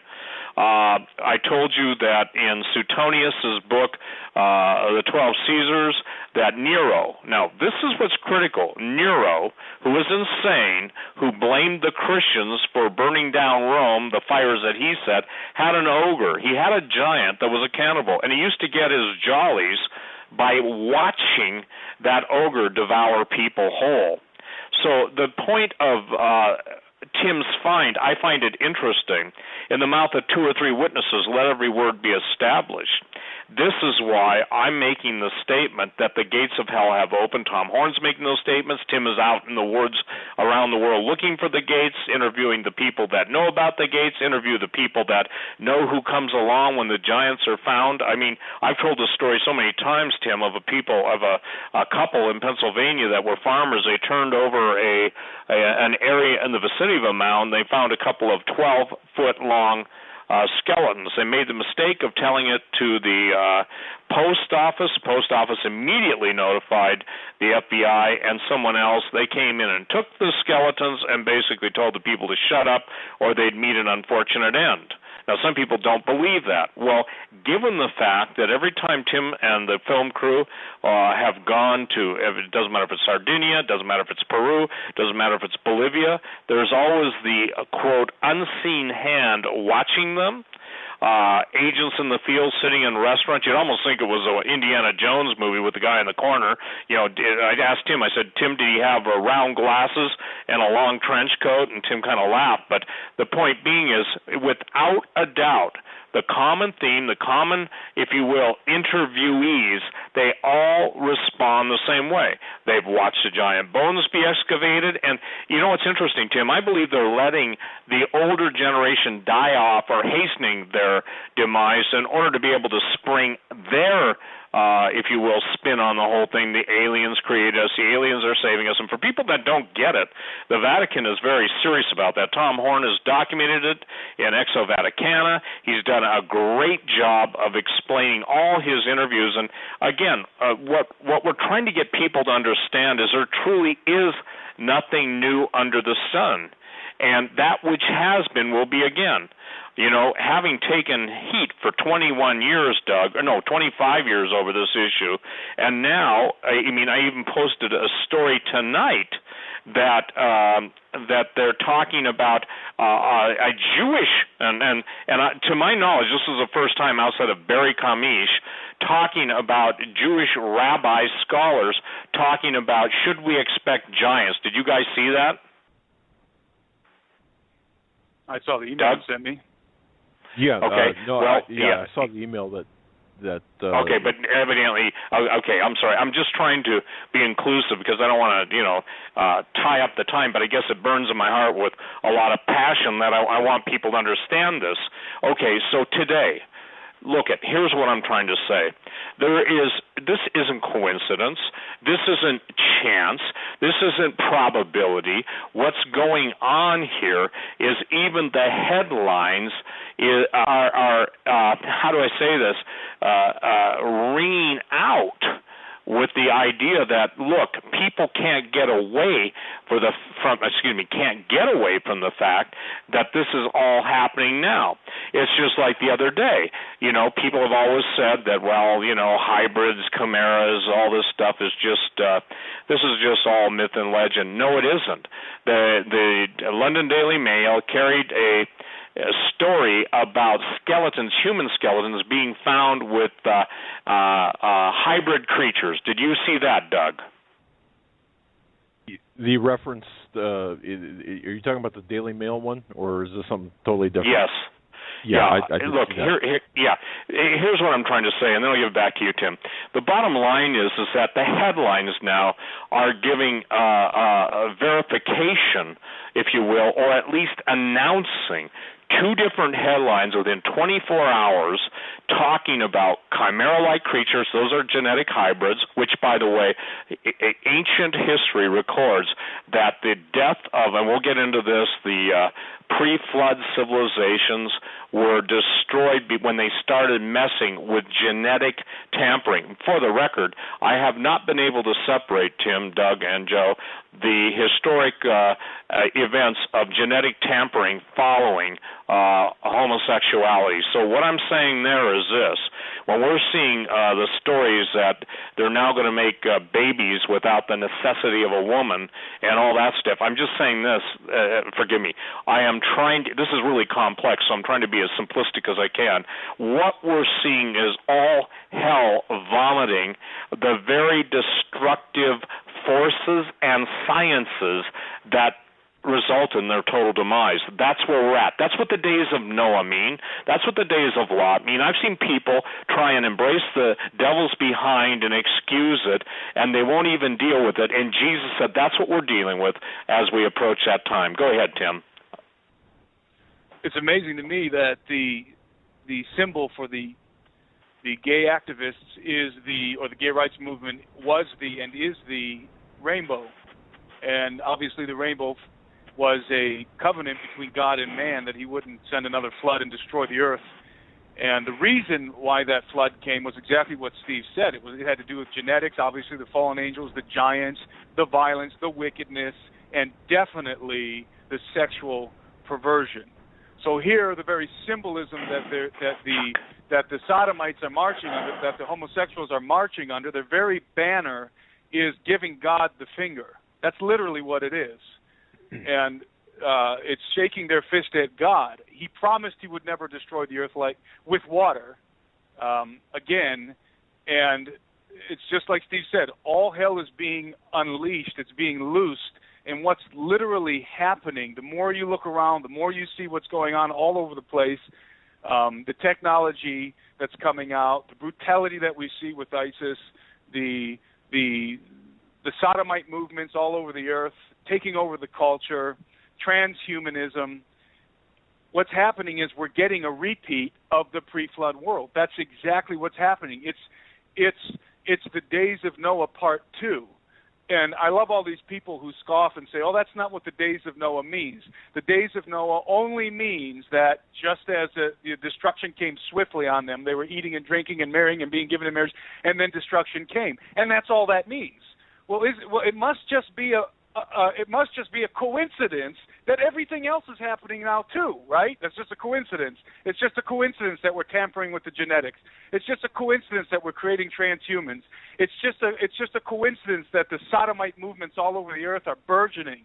It's just a coincidence that we're finding evidence of giants all over the place. That's just a coincidence, right? I mean, that's the mentality of people. That's not what the days of Noah meant. Well, yes, it is. It has to be, because that's what's happening now. And obviously, we are closer to the coming of Christ than any other generation. That's obvious. And the days are looking more and more like they were before the flood. The problem is so many Christians don't understand what the world before the flood even looked like, because there's been such a great deception, such a deceptive work that's been done in academia, which, by the way, universities were founded by the Church of Rome. The whole idea of universities was founded by the Church of Rome. So the narrative has been controlled from the beginning. Now they don't need to be controlled. The narrative doesn't need to be controlled by Rome anymore, because all the secular humanists are running with it. So now we have the narrative of Darwinism, evolution, and the pre-flood world, or they don't even believe in the flood, most of them. So the prehistoric world, is the way they refer to it, was basically just a time of stupid mammals, and there was nothing else going on this planet, which is such a ridiculous lie. And the only way that people would know that it was a lie is if they, number one, opened their Bibles and read it for what it says, but also if they got out and started to explore to see whether or not that's true. To explore what? To explore the evidence in stone, to explore the stories, the traditions, the histories of the natives. And you find out really, really quick when you do this that the pre-flood world, the world before the great flood of Noah, was a time of incredibly advanced knowledge, technology, yes, but also perversion of every kind. And it was a time of carnage and bloodlust and sexual perversion and sodomy and genetic manipulation. And that is precisely where we are headed. And God has not changed his mind about those things. He hasn't changed his mind.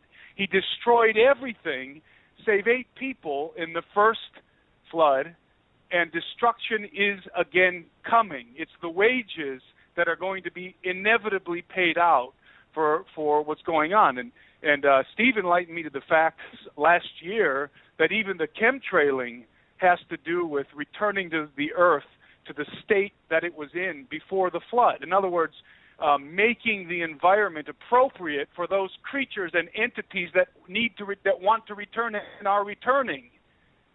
Making the environment of this planet more like it was in the pre-flood world.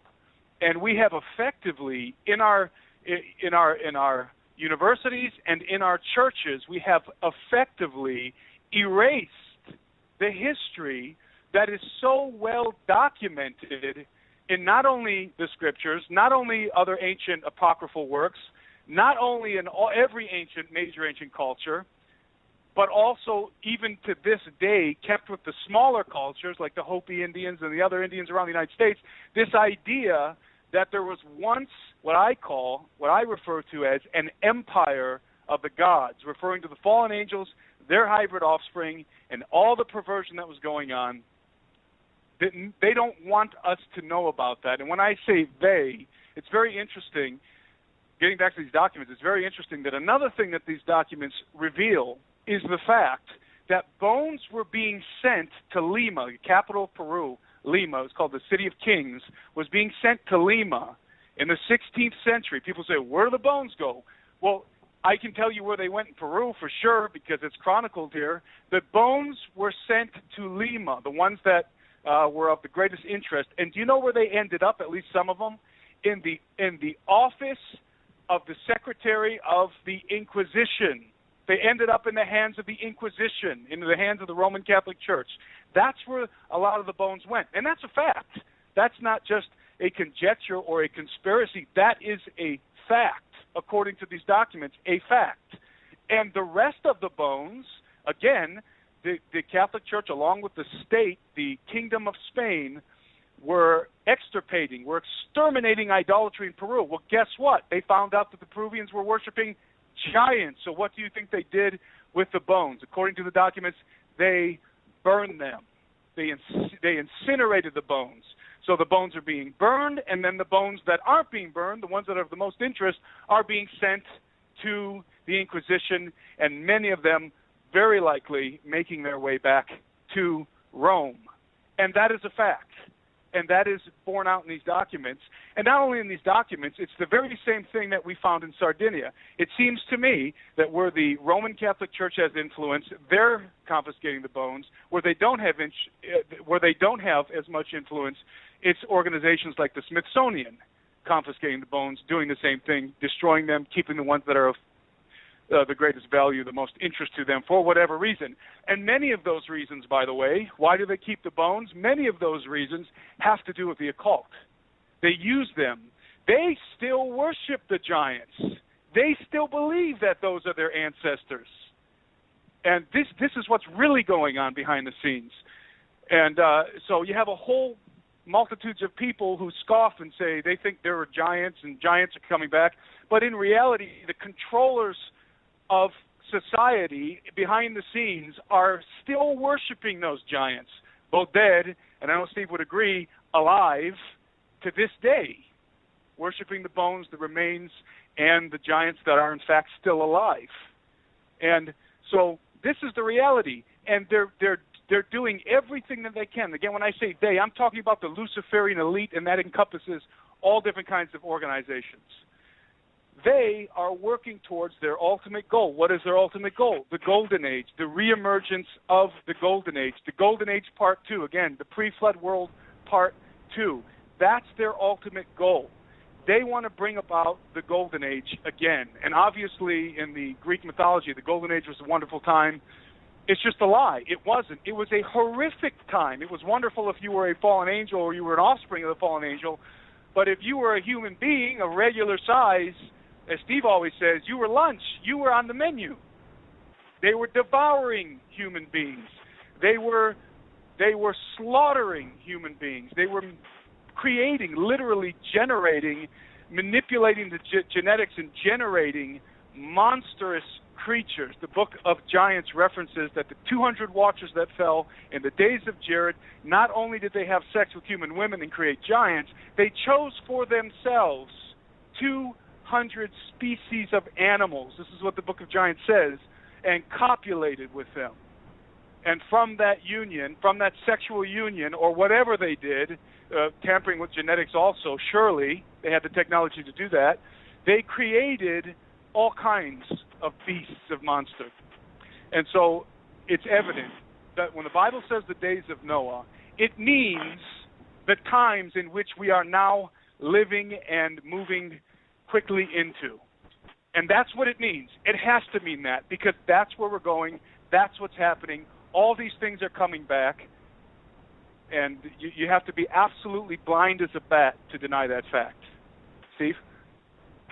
Well, I think, again, the story that I put up, Tim, and Doug and Joe and everyone listening out there is pretty interesting. It's on Breaking Israeli News. It was headlined today by Adam Berkowitz, okay?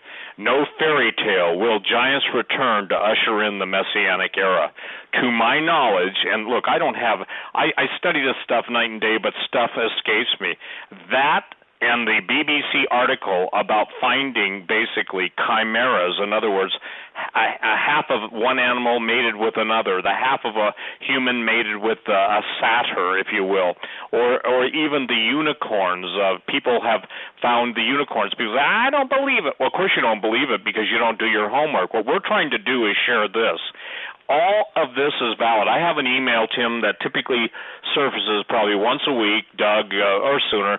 Why is this even relevant to our salvation? It's because Jesus told us that just in the days of Noah, people always want more. They always want the latest prophetic word. They always want the latest, if you will, information. My favorite email, which I'll never answer, is this one. Well, I know there are things you hold back, but tell me what you really know. And to me is like a group of women, and not necessarily women or men, who have nothing more to do with their lives than gossip.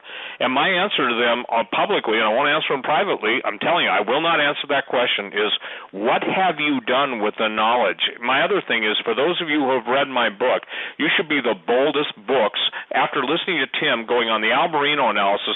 If anybody wants I would say this, a graduation level understanding of why everything we're talking about is important, go on my website, click on the Alberino analysis, and Tim has laid it out. Even Tom Horn said that the Pember presentation that Tim did was probably one of the finest things he's ever watched. Now, I'm not praising Tim. I'm just telling you, we do our homework. He has done his homework. I have done my homework. We're doing our homework. We're studying to show ourselves approved unto God, workmen rightly dividing the truth. And see, this is why I've quoted Doug. I've quoted it so many times, Tim. I know over the years listening to me on the radio, you thought, man, is Steve stuck on that scripture? No. It is the most telling and compelling definition of where we're at in history right now. Jesus said, if I've told you earthly things, you believe me not, how can I tell you heavenly things? I made the statement earlier, Doug, they're stealing our future. They're stealing our kids. They're stealing our heritage. They're stealing. We're told in the scripture, the devil comes to what? To rob, kill, steal, and destroy. And so the idea is that pacifism in the pulpit has produced I would say this, the exemplary lamb dinner for all the wolves, not only in the material world, but in the spiritual world. Let me make this clear. Giants did not exist on vegetables, pulse. They did not exist on grapes and good feelings from their fellow giants. When they got through eating humans, they ate each other. Easter Island used to be connected to the mainland in South America. Easter Island was also known for its giant statues called the Moai, M-O-I. One of the Easter Island curses was your grandmother's flesh lies rotting in my teeth. I guess you didn't want to have grandmother over to your house, or grandmother wasn't wanting to go over to Junior's house for dinner. She was it. But they never excavated until recently the Moai statues. And Tim, some of the chronicles of the Spaniards basically indicate 36-foot giants. Now that's significant because people can, and we're going to get into this in the next part of the show. Well, I don't believe it due to the square root of gravity, blah, blah, blah, blah, blah. Well, gravity changed after the flood. The ice canopy, that the greenhouse effect was in effect. So those things changed. Atmosphere changed. Cosmic radiation bombardment. The best book to read, everybody. It's free. It's free. It's free. The most powerful word in talk radio, free. Download on, you got that, Doug. The download is available. Just type in Donald Patton, P-A-T-T-E-N, Biblical Flood and Ice Epic. There is nobody in history. God bless Donald Patton. I interviewed him, 15 years ago, maybe 20 years ago, and that book, I've said it before, had a profound effect on my life. So the point is that the stuff we're talking about, we're not talking about fairy tales. We're not even talking about myths and legends as being nothing more than cute children's bedtime stories, actually more like horror stories. We're talking about the systematic excising of true history from the common theme of history with what I call butchered and bastardized revisionist history, so that when they spring the alien card on us, that the aliens connected us, it's not going to be aliens from the planet, Huron, Zuron, or whatever it is, Pleiades, Antares. It's going to be the guys who are loosed, who were once bound in chains to protect us by the gracious love of God for his creation, being released against his creation, almost in total rebellion, except for those who are redeemed by the blood of the Lamb, the Lord Jesus Christ. That's what's at stake, ladies and gentlemen. That's why it's important. Please Don't send me your inane emails. I won't answer them, because this is what it's all about. If Jesus said that's what's important, then I said this. Whatever Jesus said is important, I want to deal with. So, Doug, I guess we better go to a break, and when we come back, Tim and I will address the interesting observations that they got from Peru and Bolivia on the fact that there's post-flood architecture and pre-flood architecture, and the distance, and the difference. So let's go ahead and take the break. Absolutely. A difference with a distinction indeed. Folks, you're listening to a very special July 14th, 2015 episode. Ladies and gentlemen, to our third and final hour on this Tuesday, July 14th, 2015.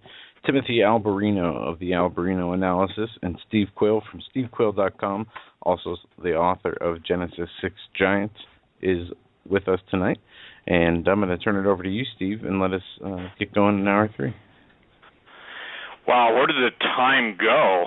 I know. I mean, this is like truth at the speed of life.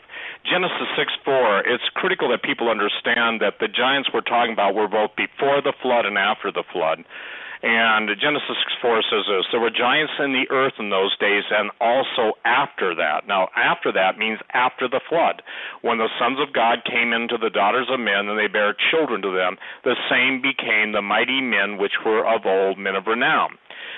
The fascinating thing about my quest for the giants has always been that unless you understand the root of a problem, you can never deal with the fruit of the problem. It's just like sin.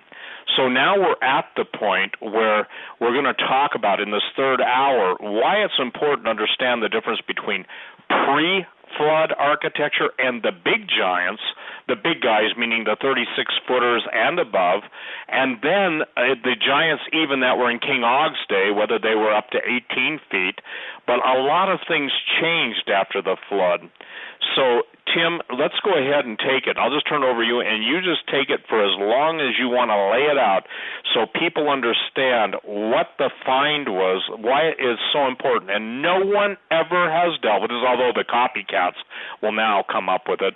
But the point being is explain the, if you will, the juxtaposition that you found at the different sites that you went to between the pre-flood architecture and the post-flood architecture. Go ahead and take it as long as you want it.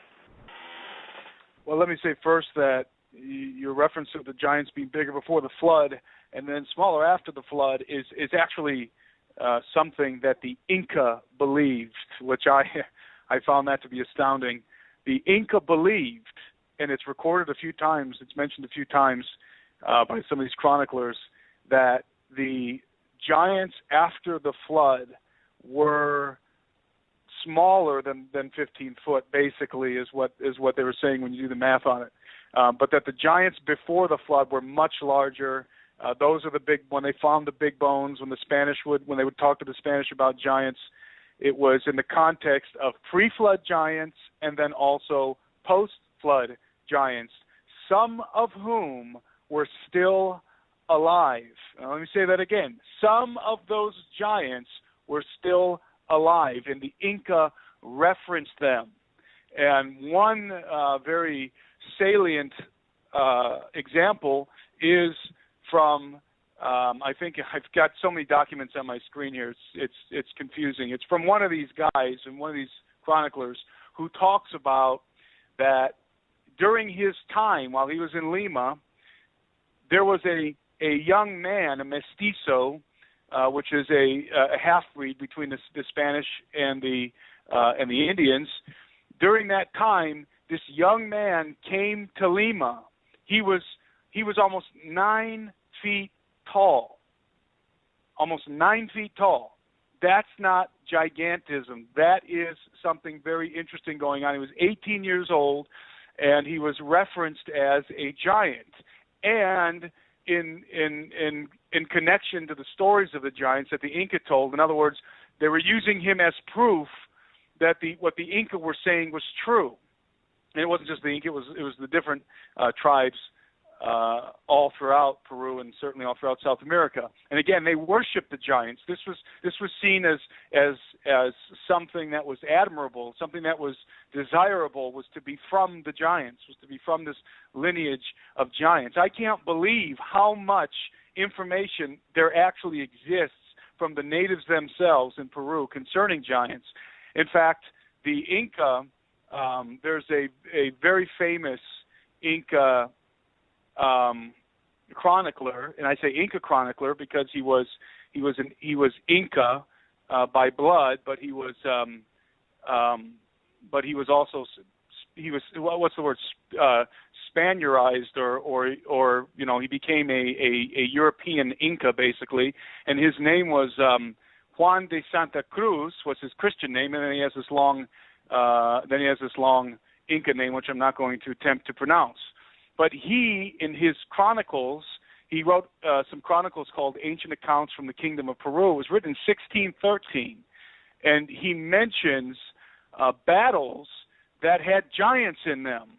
And he mentions in one, and in the and I'm reading from the document, and in the aforementioned battle, they say that 2 giants were killed. Those bones are presently in Chacaro, set upon pedestals. So, in other words, the giants fought each other or were fighting on the same side. They died, and they enshrined their bones, which seems to be a common situation with the natives when dealing with giants. So we're talking about the Inca referencing pre-flood giants, referencing post-flood giants, some of which were still alive. So when we were in Tiwanaku, obviously we were, again, always looking for evidence of giants everywhere we go.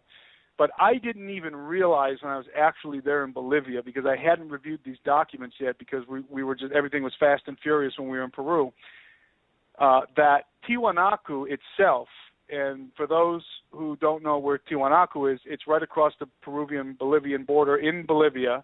It's about a 45-minute drive from the Peruvian border. It's in northern Bolivia in the Altiplano, and it is one of the most incredible megalithic, I would say one of the most enigmatic megalithic sites, archaeological sites on the planet. And there's a lot of confusion surrounding Tiwanaku because it's known by different names. The indigenous name is Tiwanaku. The Spanish name is Tiahuanaco. They are referring to the same place. Within Tiwanaku is Pumapunku. So I had no idea while I was there. I suspected it, of course, but I didn't know that giant bones, not just giant bones, I shouldn't say just giant bones because people think mastodon dinosaur, giant skeletons, entire skeletons with the head still connected of human beings, of giants, were dug up right there in Tiwanaku. And this is confirmed by some of these guys who were there, who were in Tiwanaku, who lived there for a while, who studied the ruins in the 16th century. This isn't hearsay. This is right from these guys who knew what was there, knew what had been dug up, and it was common knowledge that giants were found there, and also the elongated skull people of normal stature. So isn't that interesting? Here again we have giants and we have these elongated skull people. I don't know if the giants themselves had elongated skulls. I can't remember if they referenced that specifically to Tiwanaku, but it's amazing to me that all these programs out there that have done documentaries and television shows on Tiwanaku, none of them have ever mentioned the fact that giants were dug up there. I mean, that would, because that doesn't really fit into their ancient alien narrative. Giants are caused, maybe like an 8-foot giant or a 9-foot giant. They'll say that those could have been the Nordics from the Pleiades star system. But what do you do with a 20-foot giant? What do you do with a 30-foot giant? You're dealing with something very from the whole alien scenario, which I think is tied in, but not in the way they think.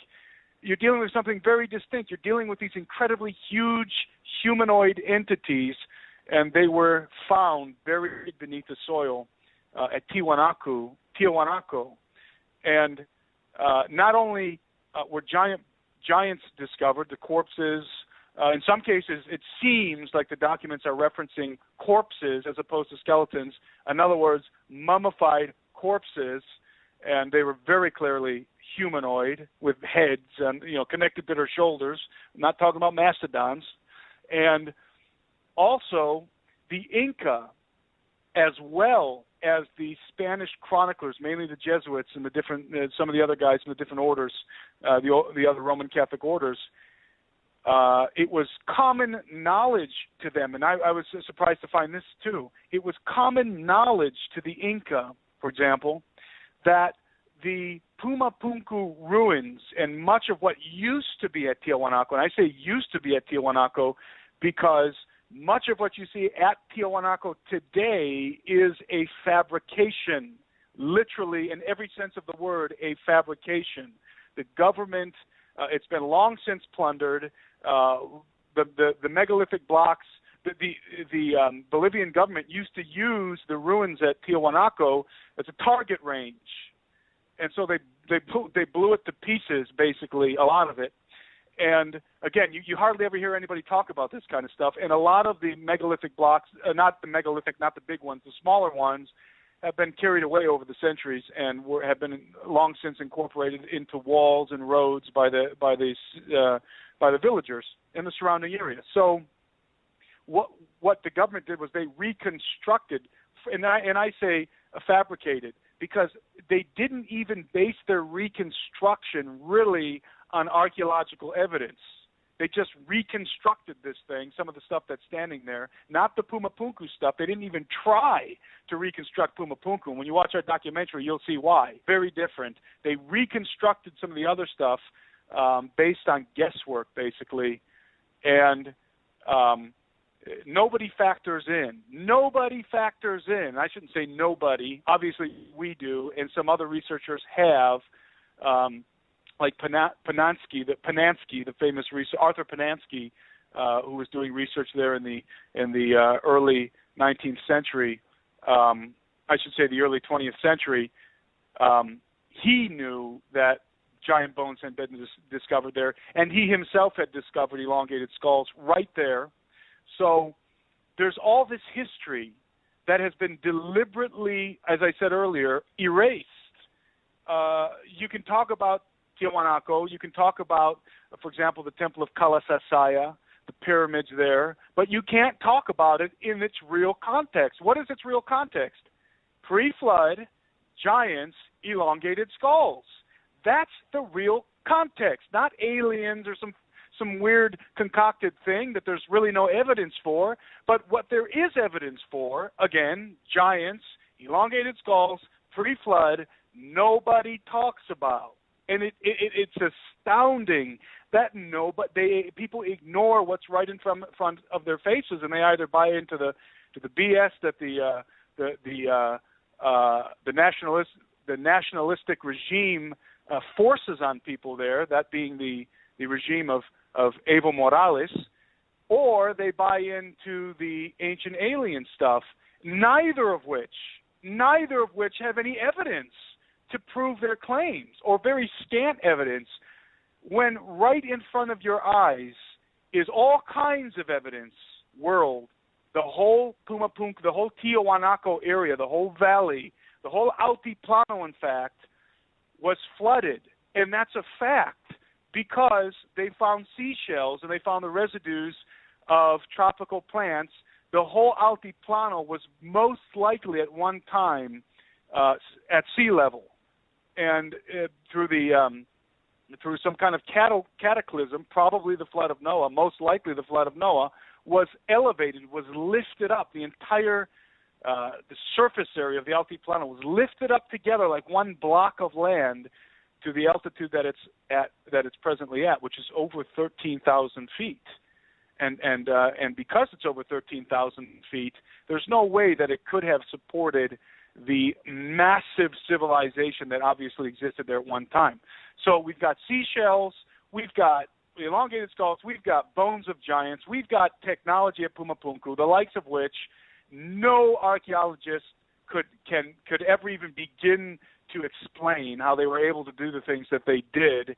And there's all these internet sites out there that are debunking ancient aliens, and in many respects, rightfully so, but also trying to debunk this notion that you needed advanced technology to build, for example, Pumapunku. You know what? You needed advanced technology to build Pumapunku. There's no question about it. When you stand there, when you touch those blocks, again, you'll see this in the documentary, when you feel the vitrified surfaces of these stones, and you look at the angles, and then you take into account the fact that they were submerged for who knows how long, probably centuries, underwater. And again, that is a proven fact. The only thing that's disputed is whether it was a local flood of Lake Titicaca or if it was a larger flood. Well, we know it was the larger flood. It was the flood of Noah. In fact, they have recently ruins that are very similar very similar to the ruins that you find at Tiwanaku, in other words, at Pumapunku, at the bottom of Lake Titicaca. So obviously, Lake Titicaca wasn't always there. So it wasn't Lake Titicaca that overflowed. Lake Titicaca is the residue of the ocean. It's the residue, what was left over when that whole area was flooded in the great flood of Noah. And again, that was the pre-flood world. That's what is called the antediluvian. Antediluvian, by the way, literally means before the flood. This is a word that is in our vernacular. It is a scientific phrase, and it means exactly what so many of these quote-unquote scientists, anthropologists, historians, archaeologists try to deny the fact that there was a worldwide flood.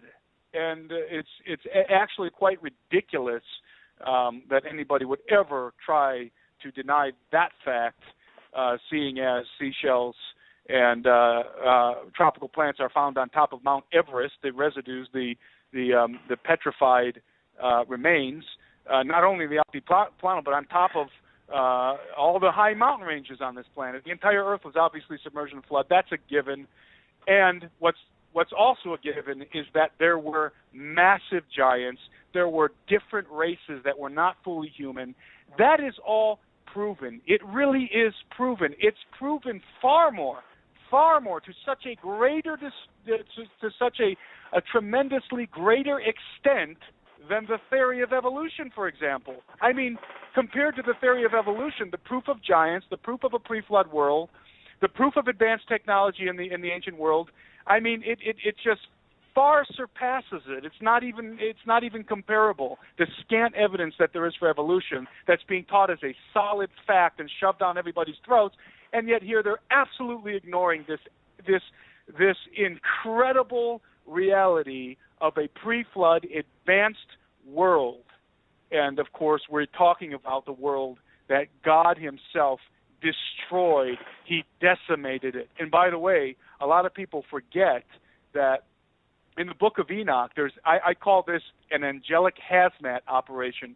There is what appears to have been an angelic hazmat operation that took place after the flood or during the flood, where the angels were told to basically eradicate the knowledge of the fallen angels, of the watchers, destroy the evidence, get rid of it, bury it. And why? So that we would not know of that time? No, of course not. Noah and his sons were very much aware of the world that they just escaped.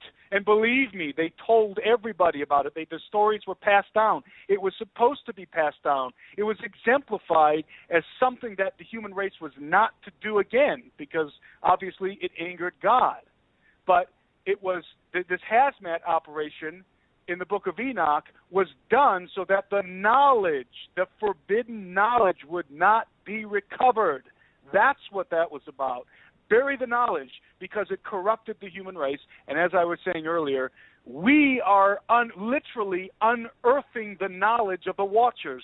We are unearthing the forbidden knowledge of the fallen angels that corrupted the earth. And we're doing it at an incredible pace. And that is, as Steve has said many, many times, that is the prime objective of the secret societies and of many of the agencies working in the governments of the world, including the United States, is to recover the knowledge, to recover the technology of the empire of the gods. And again, when I say the empire of the gods, I'm talking about what the whole ancient world refers to as the time of the gods, when the gods came down, mated with human women, and their offspring, their giant hybrid offspring, were the potentates, the rulers of the earth. And in truth, again, they refer to that as the golden age. We know that as an age of incredible darkness, the days of Noah, more specifically, the days of Enoch. And so this is obviously this is what we are documenting in our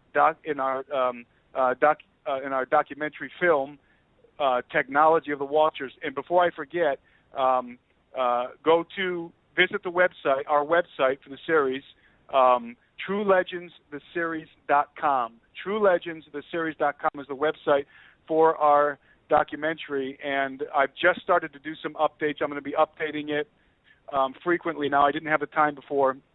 Now I do, and so I'm updating it frequently. I'm going to be letting people know where we are in the editing process, when they should expect the documentary to come out. But all these documents that we're talking about today are going to be cited.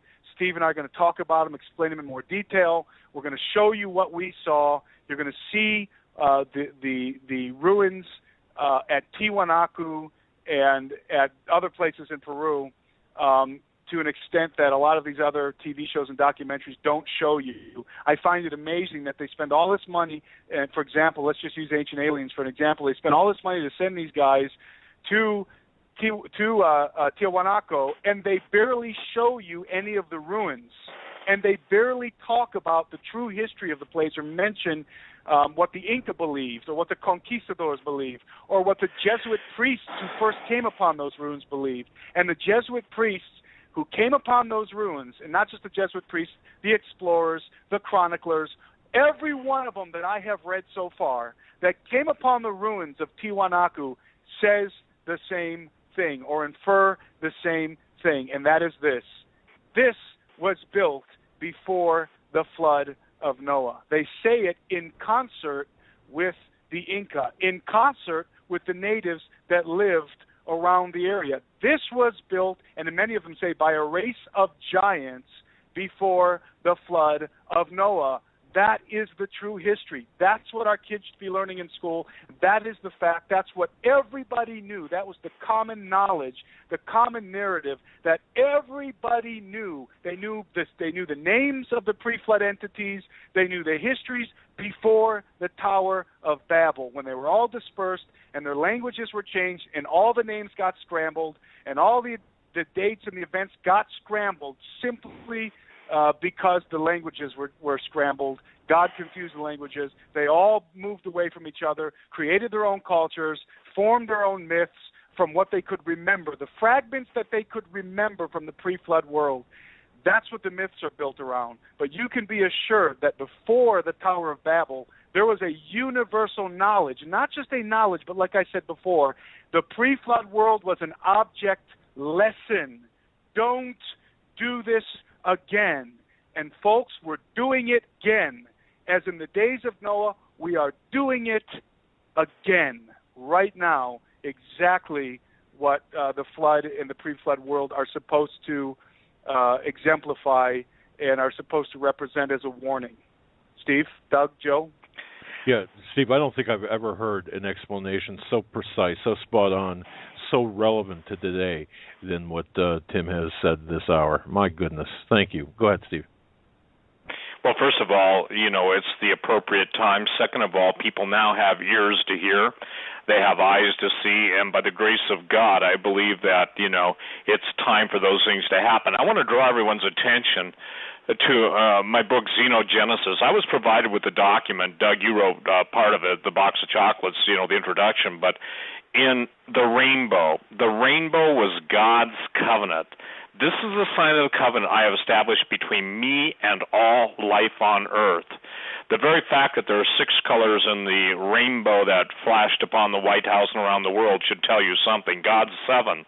I'm going to read this because I said this, Doug, the box of chocolates And Will B is a friend of mine. He gave me permission to quote Mr. Langley, high-ranking CIA guy who called Will to his bedside before he died and told him some, I believe, the most earth-shattering information, and I use that word in its fullest context that I've ever read. This is critical for you all to understand. And tonight I would say this, if you want to get it, because sooner or later you're going to get it, as a multi-star general in special operations said to me, sooner or later you will get it. Sooner or later everybody gets it. For most it will be too late.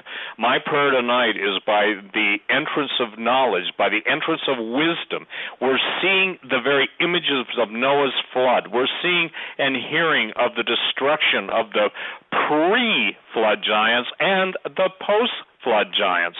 Now listen to this, my friend's account. This is in my book, Xenogenesis. I'm going to read it in its entirety. Those of you who have it, you might want to mark these pages down. One day out of the blue, Langley called me. He wanted to know if I was aware of chemtrails. His question caught me by surprise, as I had been aware of the unusual spraying of these man-made contrails for some time, but had never brought the subject up to him. Now listen to this.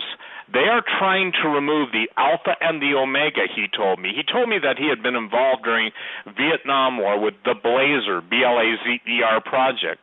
Blazer had several compartments, some relating to weather modification over Vietnam, some with secure and encrypted communications, some with weapons technology, and some focus on experimental and rather dark and occult research. He told me that most of the Blazer work was cutting edge but pretty much standard operational use of frequencies and materials to encrypt messages and direct weather patterns. He was concerned, though, with the ramifications of the darker aspects of Blazer, primarily the attempt to tap into and manipulate the other dimensions or the spiritual realm. He described it like this. Think of a rainbow, all of the colors flowing together like a river. Now envision a river, all of that power being channeled towards the sea. The river has a path and a direction, and is held in check by the banks of the river. Imagine that the far bank is alpha and the near bank is omega. If either bank is overcome, the result is chaos, a flood. So the alpha and the omega, the banks, hold the power of the river in check. You can call it the river of life. I added that. I understand this concept. Now imagine, he continued, that the colors of the rainbow are different frequencies of energy, all being held in check by banks that are the alpha and omega frequencies. Remember, Jesus Christ himself is the alpha and the omega. In Colossians 1:16 and 17, I'm giving you the Bible verses. All things that are held together were created for him, in him, by him, and for him, and it's all held together by the word of his power. Okay. Banks, the two banks of the river are the alpha and omega frequencies. Life is orderly as long as these two frequencies are there and doing what they do. We often don't see rainbows, but God created the rainbow as a visible sign to us that he's in control of all of the forces of nature and the spirit on this planet. We appreciate it when we see a rainbow. It is somehow a spiritual comfort to us. All is well, so to speak. Now his tone became more serious and ominous. What they are working on, and it's very black ops, is a way to remove the alpha and the omega, the banks that hold all of this in check. This would allow the intermingling of forces that are all now kept separate from one another, forces that were not intended to be together and operating on the same dimensional plane of existence. It will be unleashing of chaos under the earth. Now, Mr. Langley, again, CIA top guy, dying deathbed conversion and sharing with my friend Will. Consider the Alpha and the Omega to be the God force in the universe. When you think about it, God had been a real presence upon the earth. I mean that he literally walked with man upon the earth at the time of creation for some time after. Adam and his family saw God and interacted with him on a daily basis until their fall. Later, Enoch had a face-to-face knowledge of God and was taken by him after imparting godly wisdom, to Enoch, and he was instructed to share with his descendants. By the way, ladies and gentlemen, there's either 360 or 365 books of Enoch, of everything, all the mysteries of the universe, and guess who controls those? We only have fragments of two different versions and just partial versions of Enoch, but that's neither here nor there. Then God removed himself from direct contact with men. He still was involved with mankind, but not directly, as we would consider. consider it. He chose to interact with us in an unseen manner, except in those rare cases. Moses on the mountaintop and in the form of the Holy Spirit, depending upon Jesus in the form of a dove, when he wanted to remove all doubt of who he was. Sin had entered in with the act of Adam and Eve, allowing themselves to be deceived and turning against the will of God in the Garden of Eden. In effect, and on a spiritual level, they had stepped outside the boundaries that God had set for them. The result was chaos. Mr. Langley now had my full attention. And by the way, I know this person, Doug. I know this person, Joe, and I know this person, Tim. I have the highest respect for him, and all I can say is I can't say any more than that, but I have the highest respect for him, okay? When you view this in the context of science or alchemy, everything that came afterwards is understandable. Nimrod chose to allow himself to be influenced by and fully embraced by the dark forces. This led to his determination to build the Tower of Babel. This was the third attempt by dark forces or fallen angels to get humans to cooperate with them in their attempt to return to their former abode. There were giants in those days and after those days. Heaven and to finish their attempting at overthrowing God from his throne. The first attempt was in Eden. The second was in convincing Enoch to plead their case before God. The interim period after that was a time before the flood when the giants were born. The attempt was made to subdue the earth by force, to take the world that God had created for man. At Babel, the attempt to convince mankind to assist them in reasoning with God on their behalf was abandoned. The new strategy was to create a means to rise up and assault the gates of heaven. This required time and human technology. The fallen ones could not return to heaven on their own. They were banished in order to make their assault. They needed the willing participation of humans. Now it gets interesting. The decision by Nimrod to embrace the dark forces led his thoughts to build the Tower of Babel, or Babel. Note that God took notice of this building project and decided to confuse the language of men and tear it down, the tower. If we do not do this, then nothing will be kept from them of what they conceive. Think about how unusual a thing that statement is. God is God. He can do whatever he wants, but the building of this tower was of concern to him. This is a striking statement. The tower represented something unique, a willing participation between fallen angels and God's creation for his pleasure. In agreement to assault the gates of heaven, God knew that he had a plan for the salvation of mankind, Jesus. Satan also knew this, and the satanic plan was to somehow unite willing humans with fallen angels in an attempt to return home. Now here it is. Towers, pyramids, mountains, all places of dark worship stood as reminders to humans that they were being directed to look upwards to the heavens. Patiently, these dark forces waited, suggesting to men new ideas and inventions, new technologies and innovations, the discovery of new materials and concepts that would eventually lead to today's information technology revolution, which is nothing more than a return to the Tower of Babel. Now, here's the thing.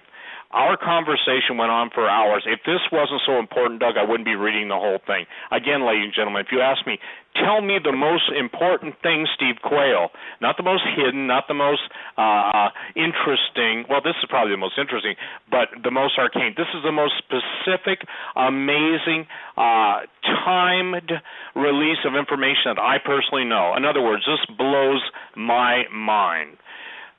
Our conversation went on for hours that day and many other hours and many other days. The basic overview is this. Mankind has come to the point in history where he is technologically able to do most anything that he conceives of. With the explosion of the Internet and modes of travel, communications, breakthroughs, and innovations, all guided in some manner by dark forces, we stand at that place in time when the greater master plan of dark forces can be realized and acted upon. Most humans are not aware that the work has this greater purpose, and they willingly go about their research with blinders on. So I just want to finish this up. Our reward for this work is the praise of man, financial gain, and a higher standard of living, which causes us to seek after this type of gain.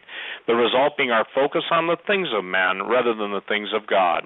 As to the removal of the Alpha and Omega, Mr. Langley said, and he was convinced that the final chapter is about to be revealed. It has already been written in the book of Revelation that we are on the verge of witnessing the restraining walls between dimensions, the restraining power of the Holy Spirit being removed. This will not be accomplished by an assault on heaven, but by God's purposeful removal of the restraining spirit from the world. At this time, humans will have made a conscious choice as to which side they will serve, God or darkness. There will be a winnowing period, that's where we are right now, in which head knowledge of God and His purpose will be challenged as opposed to heart knowledge by an unimaginable time, here you go everybody, of violence and lawlessness. Violence and lawlessness. One of the names for the Antichrist is the man of lawlessness. Christians will not escape this time. In fact, it is for this very reason, the refining of mankind, that this short time of chaos will be allowed. But the battle is already won. Here's the great news. The battle's already won. The purpose of this time of trouble is to refine and purge out the impurities of mankind so that the perfect can come. In the meantime, we go about our lives in darkness, not seeing what is right in front of us unless we consciously choose to do so.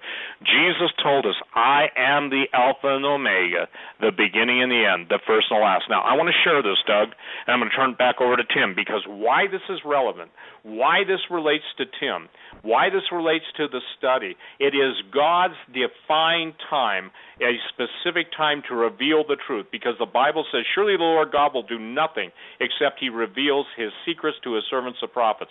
Tim and I do not claim to be prophets, but we are the servants of the Most High God, as you and Joe are. And the testimony of Jesus, the spirit of prophecy. This thing in my book, Xenogenesis, ladies and gentlemen, I think it starts at page 241 and goes through 250, and the introduction that Doug wrote, Doug Hagmann, who you're hearing in the background, who is his show that so graciously yields to us, is responsible for writing. The point being is it's the most significant and important thing.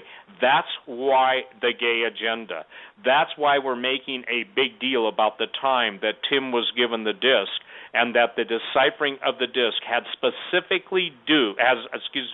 was specifically related to the giants and their sodomite practices being destroyed from an angel from heaven. By the way, there are other accounts, Tim and Doug, where the people literally said, the people who put it into modern context, who were genuinely born again in the 1700s, saying God sent His angel from heaven and smote them with lightning from heaven, and they even claimed that the lightning signs, if you've ever seen lightning strike a mountain, you can see it in the Grand Tetons and some of the striations and patterns or mountains, that there's a strict vertical cut, if you will, into the mountains. The point being is this is why the rainbow has been taken back. The rainbow is a symbol that all God's barriers are down. Does that come across, Doug, loud and clear, Joe and Tim? Does that come across? Man, I'll tell you something. You have that's precise, specific, and much needed for people to hear. I would say, Tim, I'll give it right back to you. I would say that the most important thing I've ever written in my life is Genesis 6 giants, but that was the left hand, if you will. The right hand is Xenogenesis. Notice they both have the word Genesis.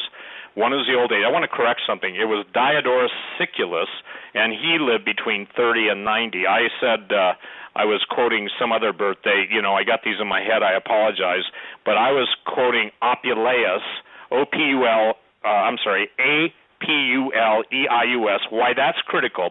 Do you know what that antiquity absolutely traces to the downfall of Rome? And some of the issues were this, that the gay agenda, especially on Apuleius' time, and I'll post a link to it, but the point is that it was the effemination of men who called each other women that sought young boys to have sex with to increase their, if you will, powers. And it was the Romans, even as perverted as they were, and you can read that in Romans chapter 1 in the book of Romans, the New Testament, even they were disgusted by the fact that these were men who dressed like women, put on makeup like women. Now, does that sound like someone very famous just happened? Notice the timing of Caitlin's outing. Notice the timing of the ruling of the Supreme Court. Notice the timing of Tim Alberino's quest into South America being deciphered in the United States. Notice all the information you got about a rainbow. And ladies and gentlemen, I there is no way to make it clear. The gates of hell are open. What we are writing about, what we're producing the video about, it will be a step-by-step. I think it is so timely, and by the grace of God, God has provided us the right people with the right testimonies at the right place at the right time. All hail the power of Jesus' name. Go ahead, Tim.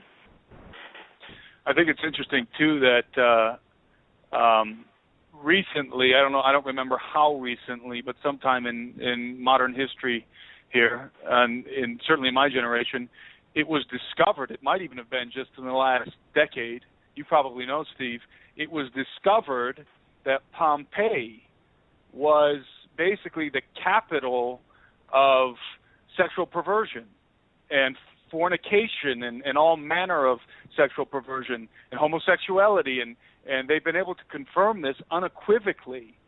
And it was such a scandalous place. I mean, there's pornographic paintings all over the walls that they've discovered.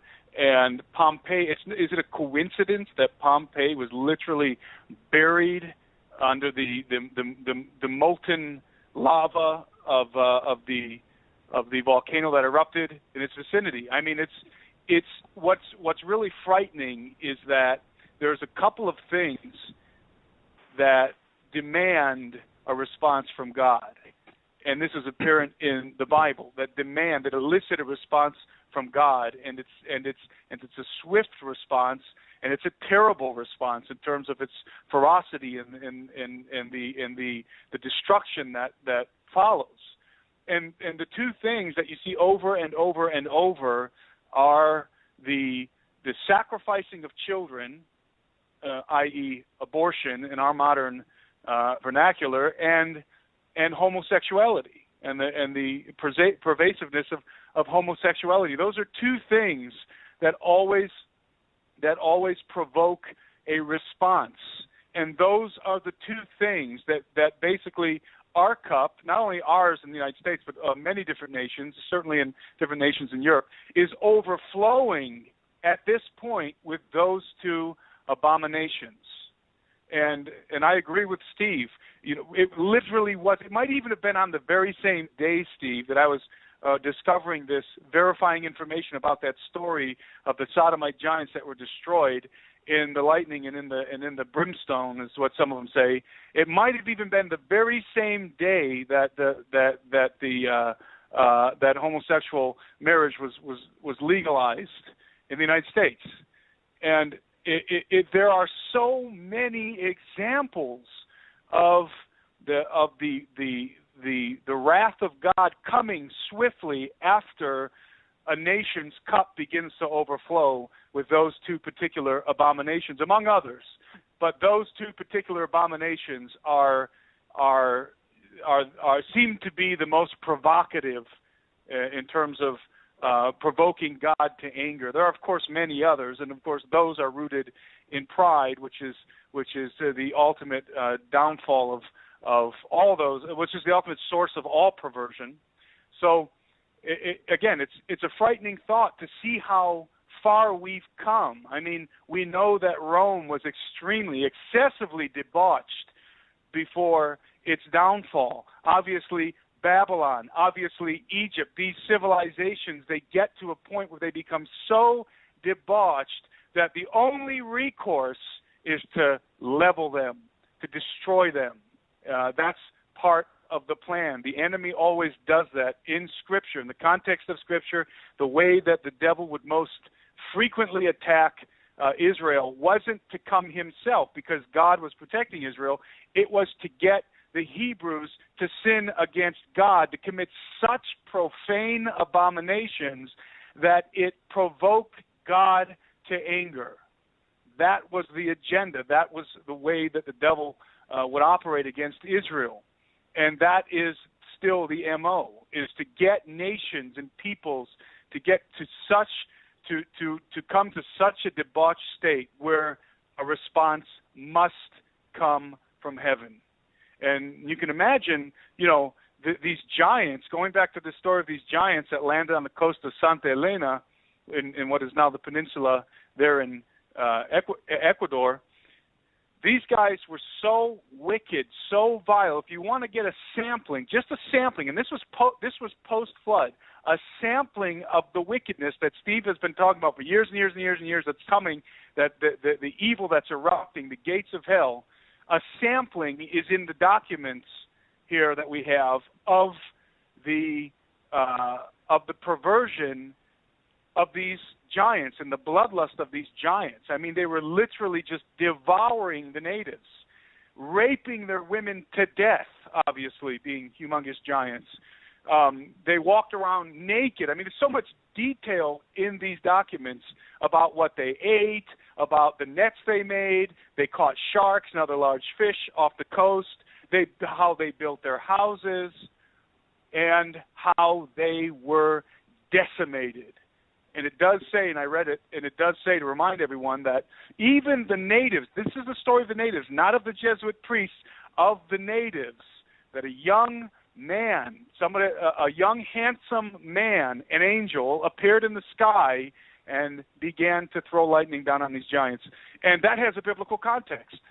There's the story of David where he wasn't supposed to take the census. The devil enticed him to take the census, and as a result, God gave him an option. I have to judge you for this, and the people, A, you let me judge you or directly, or B, I let your enemies come. And of course, David chose wisely that God would judge him because he knew that God would have mercy. He knew he could solicit God's mercy, which is exactly what he did, but he couldn't solicit the mercy of his enemies. They would be merciless.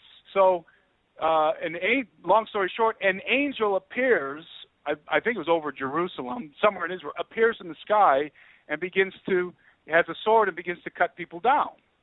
And that is, again, that's the context of what was going on with these giants. An angel appeared in the sky and began to rain down lightning and fire on these guys. And let me remind everybody, this is not some legend. According to the Chronicles, and these are the sorts of chronicles that we base so much of what we think we know about the events of Rome, the historical accounts of this nation and that nation and this famous battle. These documents are on the same level of those kinds of things. These were chroniclers, and in many cases, those chroniclers were chroniclers of Rome, of the Catholic Church. And these guys are telling us that this was a pervasive, this was a ubiquitous knowledge, and then it was confirmed. They were able to confirm it. They found the bones, and somehow they were able to verify that those bones were charred, that those giants indeed had been destroyed in the fashion that the Indians had been telling them. And I just wanted to recap that story and stress the fact again that this is not a legend, this is a fact, and it is indeed amazing that it's surfaced at this point in time. And I'll kick it back to you guys for the last 5 minutes. Tim, thank you very much. Steve, go ahead. I just find this so fascinating. We could probably do another 3 hours, but my goodness, you talk about information overload. Go ahead, Steve. Well, Doug, all we're giving everybody tonight is the first sentence in the first paragraph. I think that as the Lord leads, again, I say this, some people think I'm kidding. I am believing for a 6-hour show. The reason we can't split it up is because people, lose their train of thought. And, that might be the most fascinating 6 hours, especially if Tim, Tom Horn, and I do it. The reason I say that is, look, I don't think we're better than anybody. Just to, again, calm the critics that are probably having nervous breakdowns right now. A man has nothing except to receive it from above. The grace that God has shown to Tom Horn, the grace that God has shown to Tim, and to me, he's brought us all together. The Lord brought Tim to me because I was looking for someone that could basically step into my shoes and I could duplicate my effort. Obviously, to doing this work, it's impossible. It would have been impossible for me to do it. It would have been impossible for Tom. And Tom said, if it hadn't been for you, Steve, I wouldn't even gone into this. So all I'm saying is this. I say that to shut the mouths of critics, okay? Those of you that have never battled the powers of darkness won't understand why I just said that. But when you've got the headlines, let me say this. Tonight we're talking about Celts. We're talking about, they were called Sumerians. We're talking about the Celtic giants. We're talking about the homosexuals. You want to know there was a female giant. Her name was Boudica. She just wiped out a lot of Romans until she was killed. But what's the shot of this, Doug, that seriously, on July 13th, and what's today, the 14th? One day before I'm going on your show, you see, I'm not trying to make anything fit, but when everything fits, the puzzle is going together as I believe the incredible knowledge and love of God for his creation. Ancient monster graveyard unearthed. Celts create, or Celts, some people pronounce it Celts, create hideous beasts using dead animal parts as offerings to the gods. They're claiming that they took the skeleton of one animal, put it together with the other, and that's what they put these things together. I don't buy that, because in the days of the British Isles and the giants, Jack be nimble, Jack be quick, Jack jump under the candlestick, I fee, fi, fo, fum, I smell the blood of a Englishman, or the famous giant Finn McCoo, an Irish giant. A little bird telling me, the little bird told me so. That comes from a giant story. So all the idioms, colloquialisms, and different words that have passed into our vernacular come from this time period. Ladies and gentlemen, again, I want to share this. I believe, and I'm serious about this, I believe the time is so short. I can't say when the giants will appear. I know they already exist. I know they're alive on the planet. I know there are special teams that at a certain time were designated to go and hunt those things down before they hunted us down, but that's no longer in play, simply because God has withdrawn his hand from this country. But I would say this, Genesis 6 Giants, the second edition, is the most important book I've ever written to lay it out in a historical foundation. Xenogenesis with the whole Langley, Mr. Langley, even Will, my friend, said the children of Mr. Langley didn't even know what their dad did, but he sent me an email saying they listened to the program and they thanked me for honoring their father. I wish I could have been by Will's aside. It wasn't meant to be, but God bless you, Will, for your faithfulness. May the God of heaven reward you in every way. But please, ladies and gentlemen, order those two books. They're that critical. It's critical for you to understand that knowledge is power. The whole techno-decadent society is based around knowledge. Why do you think all of the cyber attacks that Ross Powell and I talked to, what do you think about all the databases being violated? It's all knowledge. God wants you armed with knowledge, therefore you won't be taken in fear and despair when this stuff starts to appear. And by the way, Doug, based on my emails, Christians are having more supernatural evil encounters, and they said, what's happening? This has never happened to me before in my entire life. My answer to all of you who are experiencing this, there's power in the blood of Jesus. Resist the devil, he must flee, and understand. Now you know what the gates of hell are opening are all about, but Jesus promised us this, that they would not prevail against his body of believers, nor would they prevail against the believers who are told there's power in the name and through the blood of Jesus Christ. Ladies and gentlemen, you can go on my website, stevequayle.com, order the book, Genesis 6 Giants, Volume 2. Tim and I will be announcing on the website daily, or at least every other couple days, our progress, and we commit you into the hands of the living God, who is the most loving, amazing, wonderful, spectacular, heavenly Father who has only your best interests at heart. Turn to Jesus while there's still time, because he'll never forsake you or leave you. Doug, God bless you. Tim, thanks so much. You did an amazing job. Joe, good night, everyone. Thank you. Thank you both. Gentlemen, God bless. We're out of time. Folks, until tomorrow, stay safe. God bless. Good night.